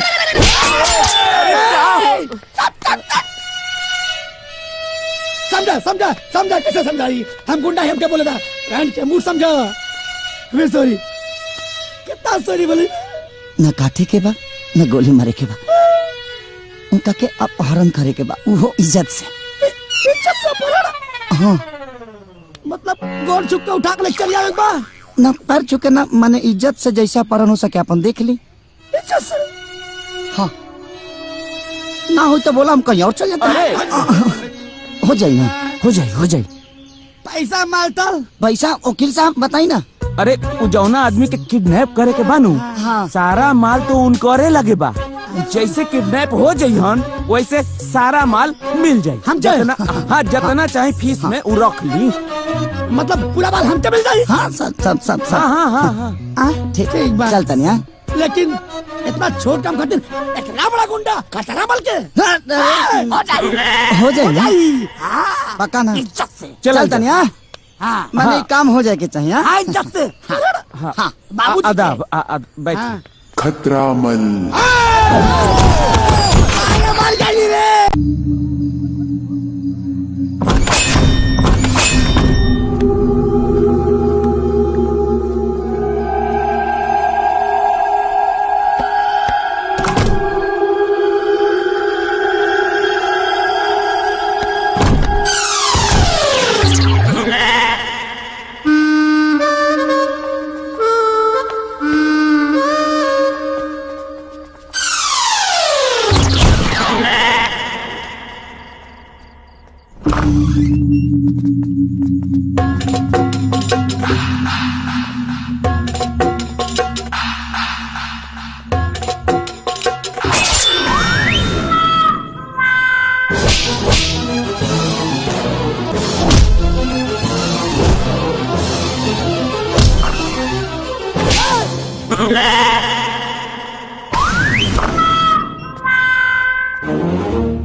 किडनैप करे खातिर हमके भेजले हैं। गुड्डू गुड्डू नमस्ते नमस्ते नमस्ते खुश रहा। नमस्ते प्रणाम करतानी जी। नमस्ते। खूब नमस्ते। खुश रहा। तोरा बहिन के सुहाग भगवान अजर अमर राखस। खूब खुश रहा। अब और कितना एहसान करम लो हमरा ऊपर। कपड़ा लत्ता गहना गुड़िया यहाँ तक के शादी के सारा खर्चा रो लगन उठावत तनी। आखिरकार एकर हम भाई न हई, हमरो कोनो फर्ज होला। अरे बेटा एगो बात बताओ, अब भगवान इतना धन देले बड़े तो खर्च तो होखबे करी। ए मास्टर काका, हाँ हाईली नोटिस कोर्ट से आइल बा। नोटिस?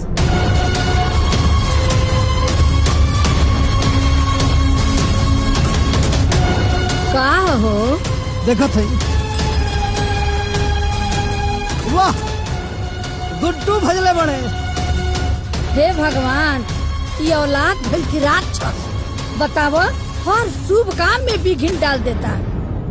तो चिंता मत कर माई, कुछ ना हो। राम प्रसाद हाजिर हो। अदालत की कार्रवाई शुरू की जाए। Thank you मिलॉट।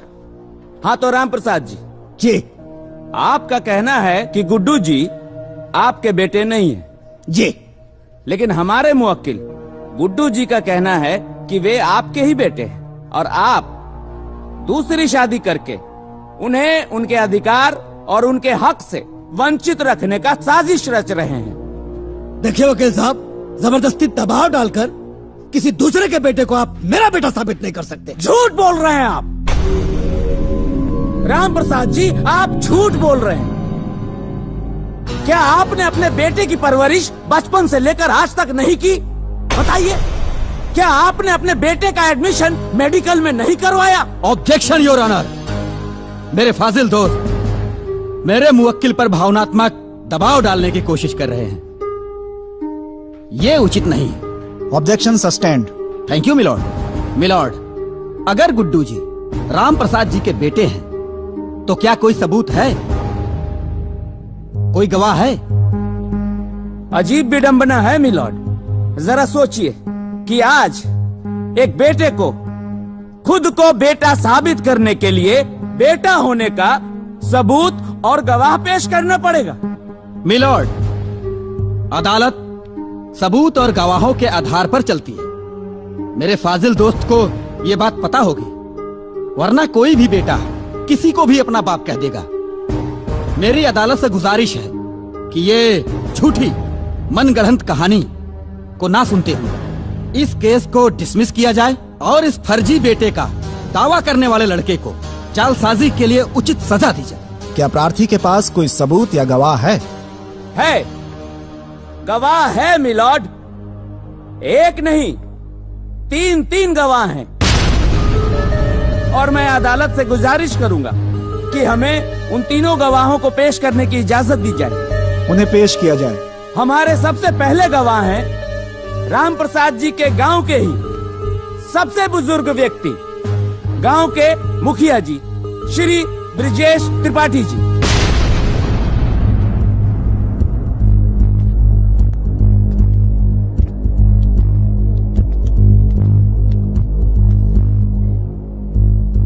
हुजूर, मैं उस खुशी के समय को कैसे भूल सकता हूं जिस दिन गुड्डू का जन्म हुआ था।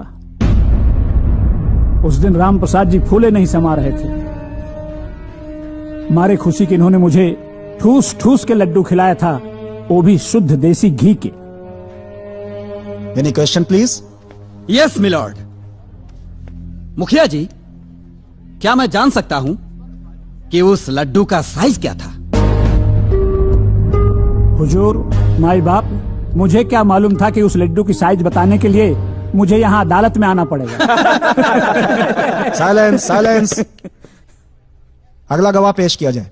पंडित जी, जज साहब को जरा ये बताएं कि जब गुड्डू जी का जन्म हुआ था तो उस समय आपने क्या क्या किया था? जनाब, हम पूरे गांव का जन्म पत्री हम ही बनाते हैं। वैसे वो सौभाग्यशाली ब्राह्मण हम ही हैं जो राम प्रसाद जी के कहने पर गुड्डू बाबू का जन्म पत्री बनाए थे।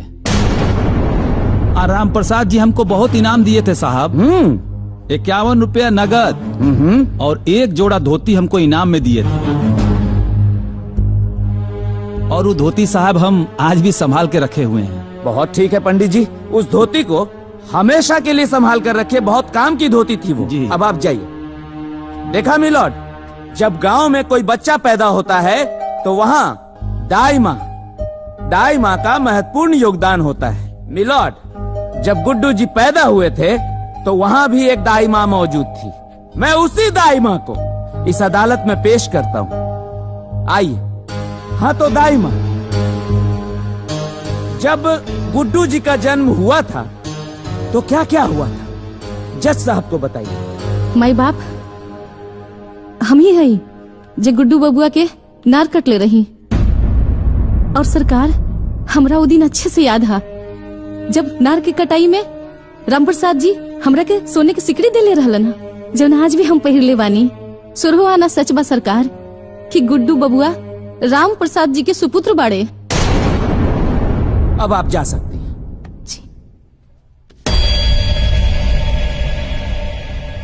जज साहब, मैं भी इस अदालत से कुछ कहना चाहता हूँ। इजाजत है। जज साहब, जिस उम्र में इनको तीर्थ यात्रा करना चाहिए उस उम्र में शादी करके बाप बेटे के अटूट रिश्ते को कलंकित करना चाहते हैं, ये बदनाम करना चाहते हैं। ये ऑर्डर, ऑर्डर। पूरे समाज में हमें गिराना चाहते हैं। मैं कैसे बर्दाश्त करूं, कैसे करूं? शांति। एक बेटे पे क्या गुजर रही है मैं कैसे आपको बताऊं जज साहब? Order, order. अपनी भावनाओं को कंट्रोल कीजिए। कैसे करूं? ये अदालत है और अदालत की एक मर्यादा होती है। इस केस का फैसला अदालत कल सुनाएगी। जज साहब, ऐसे मत करिए। कल शादी है इनकी, मैं बर्बाद हो जाऊंगा जज साहब, मैं बर्बाद हो जाऊंगा। प्लीज आज ही फैसला सुनाइए। कल तो शादी हो जाएगी इनकी जज साहब। यार सब ठीक हो जाए, सब तबाह हो जाए यार। अरे सब ठीक हो जाए। आई चलिए चलिए चलिए।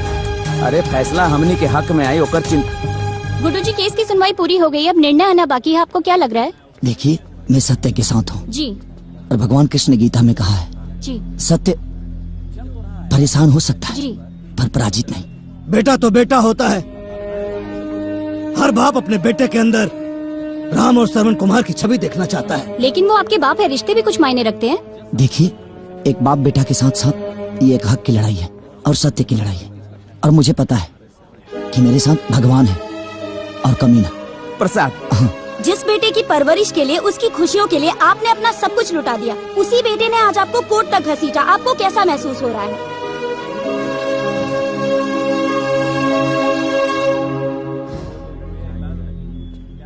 यह मुकदमा हिंदुस्तान के हर बेटों के लिए एक सबक साबित होगा। Thank you.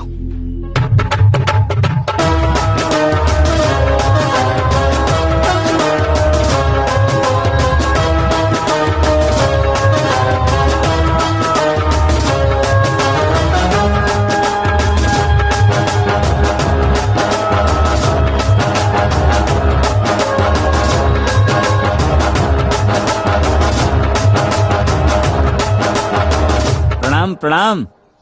अरे ये बताएं कि बारात कब तक लेके आओ तनी? ए बाबू, एक बात रहनी है कि अभी कहानी पर से पर्दा उठा लिहल जाओ।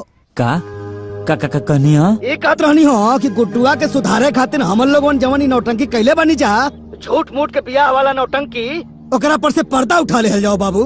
पर्दा हटा लिहल जाओ? हाँ।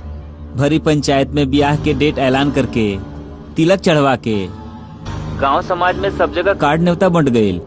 अरे रौरा एकरा के नाटक कहता नहीं? का कहता रहो? हाँ? अरे हमने के यह बात भइल रहे, अब तो जबरदस्ती बतिया होता रहा। का बात भई रहे का ना भई रहे हमरा कुछ मालूम नहीं के, बुझाइल ना? है का बकत रे? अरे बेटा ये उम्र में हम अगर ब्याह करब तो समाज के काम दिखाए। अरे जवान बेटा के भविष्य सुधारे खातिर हम इतना बड़ा नौटंकी कहनी, वो बेटा के अपन मुंह कैसे दिखाई? हम इतना पागल नहीं खी कि रौरा बेटा के सुधारे खातिर हम अपना बहन के इज्जत दाव पे लगा दी और ओकर जीवन बर्बाद कर दी। देख नादानी में तहु कुछ ना समझ पहले, गुड्डुआ के सुधारे के जिद में हम कुछ ना समझ पैनी, उल्टा पुल्टा फैसला ले लेनी, बात आगे बढ़त चल गई। ये उम्र में हम ब्याह करब, अपना खानदान का नाम मिट्टी में मिलाए, लोग थूकी हमरा के गाड़ी दे। तो लोग तो पहले ही से थूका रौरा के ऊपर। आ खानदान के जहाँ तक बात करता नहीं तो खानदान में रहिए कागज पर रौरा लगे। अब बेटा के नजर में तो रौरा पहले ही गिर गई बानी। ए राम प्रसाद जी, अगर रौरा बारात लेके ना आई तो हम अपना बहन के डोली रौरा दरवाजे पे लेके आ जाये। रौरा सोच ली। सोच लेनी बेटा। बारात निकली। जो सबूत और गवाह अदालत में पेश किए गए हैं वो पर्याप्त नहीं है, जिससे यह साबित हो सके कि गुड्डू के पिता राम प्रसाद ही हैं। इसलिए यह अदालत। रुक जाइए जज साहब।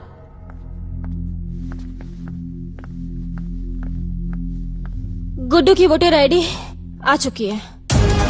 वोटर आईडी ये दे दीजिए।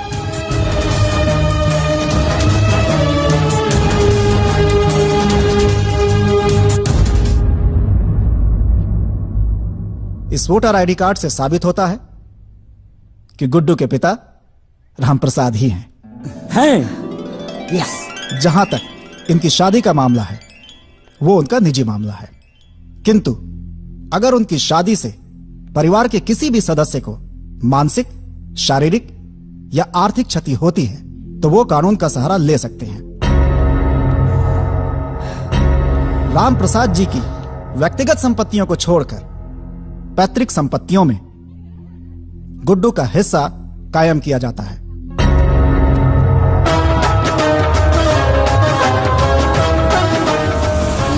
गुड्डुआ आ गई। बंद कर, बंद कर।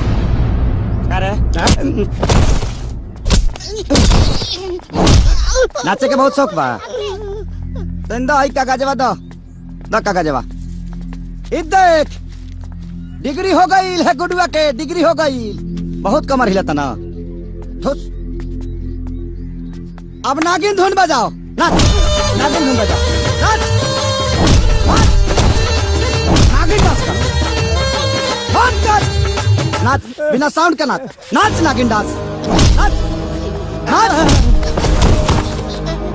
ई का कर रहल बड़ा बाबू तू? अरे परम चपड़ा बनल बड़ा, परम चपड़ा। चल आई देख ले कोर्ट का डिसीजन। सब लोग साथ छोड़ दी हमार। ए बुढ़ियो आई देखा कोर्ट का डिसीजन। तहार डबल चश्मा बनवा रुका। ए मुखिया जी आई देखा कोर्ट का डिग्री है। आ तहार जन्म कुंडली हई देखा। देख ला कारे ठकरा रे। सब हरिया ना दे सब हरी। ए राम प्रसाद जी बाहर निकला। ए फालतू का नाम हो तहार हो? जीतला के बाद भूल गए बनी। का नाम हो? कमीना। लड्डू क्या हो सबके? हाँ क्या हो तनी हिकरा के दे रखिए। राम प्रसाद बियाह तू अब एगो ना 25 को कर, कोनो फर्क पड़े के नहीं है गुड्डुआ के।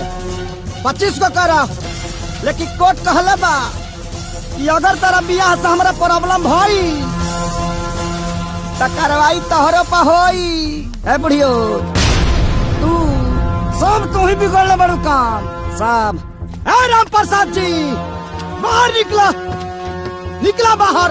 अब गुडुआ के आके ना जमींदारी हो गई बाजी गुडुआ के।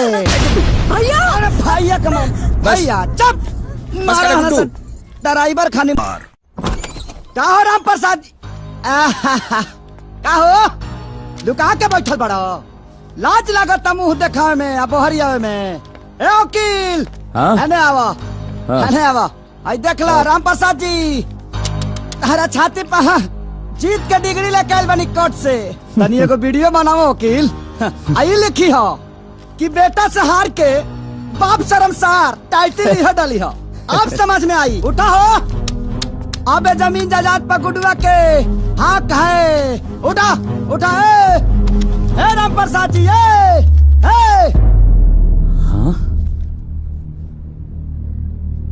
भाऊजी भाऊजी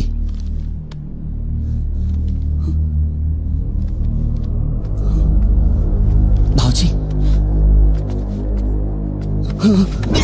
गुड्डू बाबू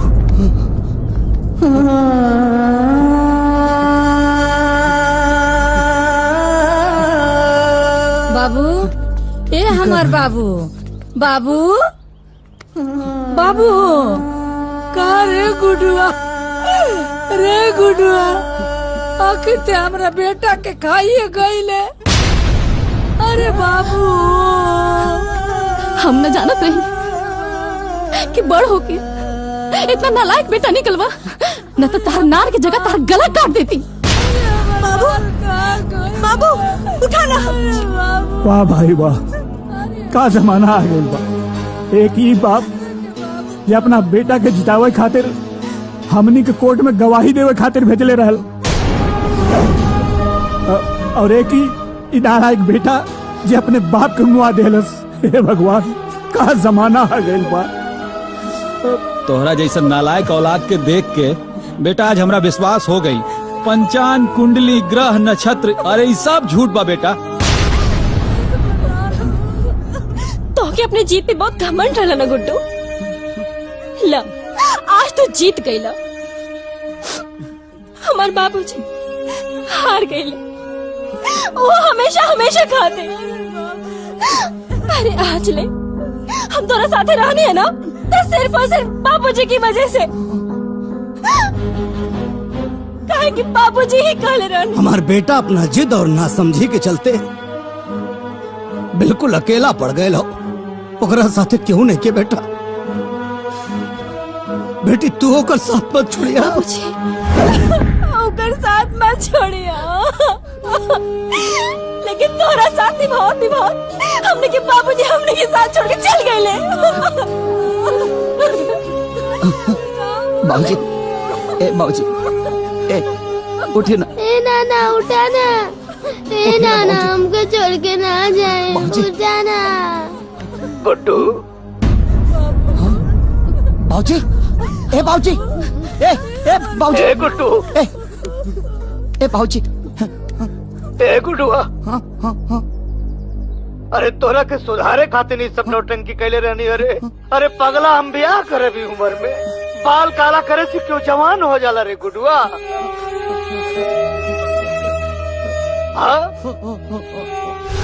ए बेटा तोरे लापरवाही से ना हम बहुत परेशान हो गए रेडी। हमके लागल कि तोर भविष्य खराब हो जाए। ए ना थे कुल नौटंकी कहनी। अरे बेटा तो हर माही जब दुनिया छोड़ के जात रहनी है ना, तो हमरा से को बचन ले ले रहनी है कि गुडुआ के बहुत बड़ा डॉक्टर बनैया। बेटा कर्जा लेके हम तुम्हारा एडमिशन मेडिकल कॉलेज में करोगी, लेकिन तू तो बिचौए में छोड़ के चले आया। हमके बहुत गुस्सा लागल जब ते मेडिकल कॉलेज छोड़ के चले आया था। सोचनी कि तोरे माई का कहा जवाब दे। इना ते डरवावे खातिर झूठ मूठ के बियाह का नाटक कहनी। अरे पागल बचपन में जब तक छोड़ कर रह नो और कोनो बात ना मानत रहे आना तो हम भूत का और शेर के भालू के बहाना बनाया नौटंकी करी ते भाग के आके हमारा गोते बैठ जात रहे। हमारा इना पुत्र रह रे बेटा कि तब बहुत बड़ा हो गई ले। गुडुआ बहुत बड़ा हो गई। अब ना डराना, अब ना डराना। तो कोर्ट तक पहुंच गए बेटा।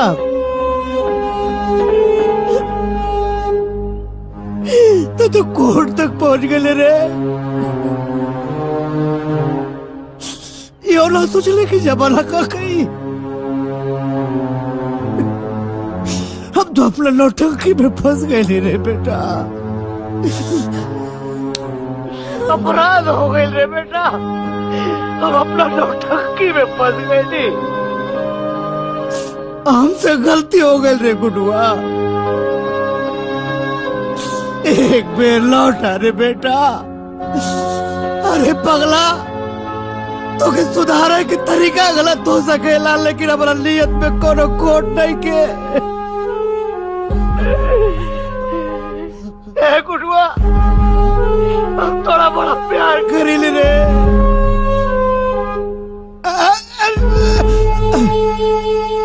गुडुआ, ए गुड्डू, ए बाबू बहुत घबराहट हो रहा बा। ए हमारा छाती में बहुत दर्द हो रहा बा रे गुडुआ। ए बेटा आजा रे।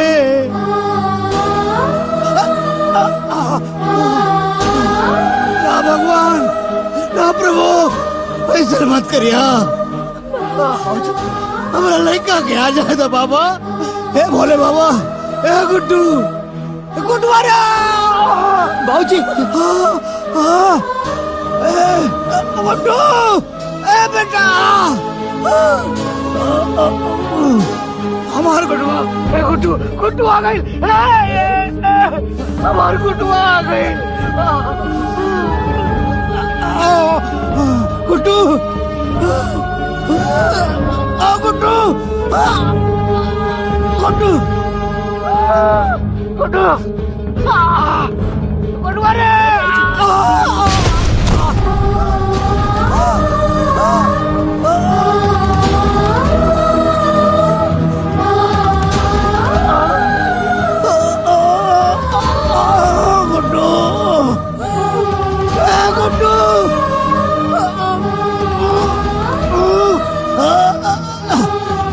गुड्डू, ए गुड्डू, गुड्डू, बाबूजी, बाबूजी, ए कोई देखना। ए बाबूजी, बाबूजी, बाबूजी, हमके काहे ना पहले बताने बाबूजी। ए बाबूजी, काहे ना बताने बाबूजी। बाबूजी, हमार बाबूजी, उठे ना बाबूजी। बाबूजी,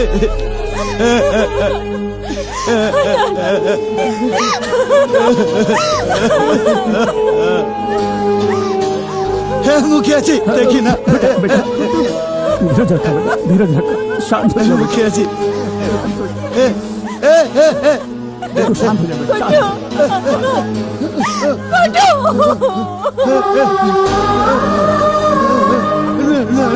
हम न जानत रही कि बड़ होके इतना नालायक बेटा निकलवा, न तो तार नार की जगह तार गला काट देती। बाबूजी, बाबूजी,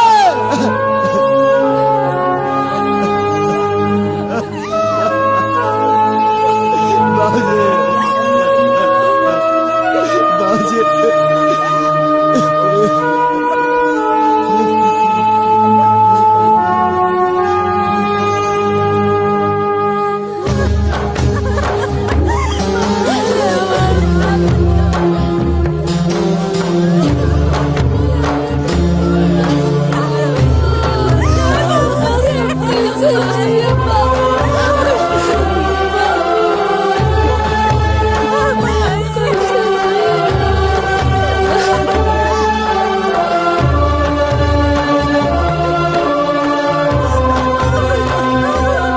बाबू चलिए, उठिए, चलिए गुड्डुआ, देखना बाबूजी के, देखना।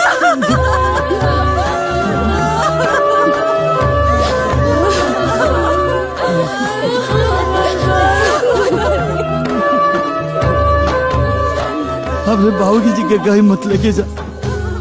हमारे बाबूजी यही जी रही है।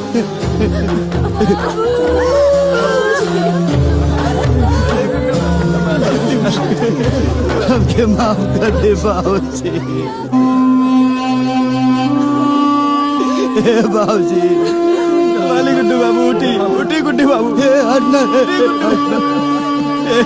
हमके दूर मत करो बाबूजी से दूर मत करो।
आज हमरा समझ में आई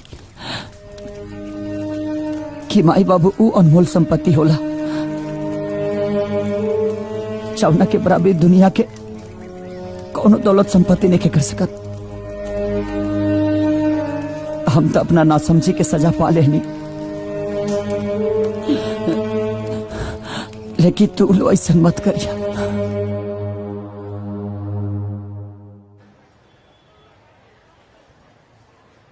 गुड्डू जी क्या कहना चाहेंगे? इस हॉस्पिटल को बनाने के पीछे आपका उद्देश्य क्या है? मेरे पापा का सपना था कि मैं डॉक्टर बनूं और अस्पताल बनाऊं, लेकिन मैं भागा पापा के जीते जी मैं कुछ नहीं कर पाया। मैं उनको समझा ही नहीं कि मेरे पापा मेरे से कितना प्यार करते हैं। लेकिन उनके जाने के बाद मुझे समझ में आया कि ये सपना मुझे पूरा करना चाहिए, और इसमें मेरे पत्नी का बहुत बड़ा योगदान है। इसलिए मैं पूरी दुनिया से यही कहना चाहता हूं, ताकि हर वो बेटा जीते जी अपने माँ बाप को समझ ले, क्योंकि हमारे माँ बाप की खुशी उनके खुद के लिए नहीं होती, वो हमारे लिए होती है। तो बस यही कहूंगा कि जीते जी अपने माँ बाप को प्यार और दुलार दे दो, ताकि मरने के बाद इस गुड्डू की तरह आपको भी अफसोस ना हो। जय हिंद।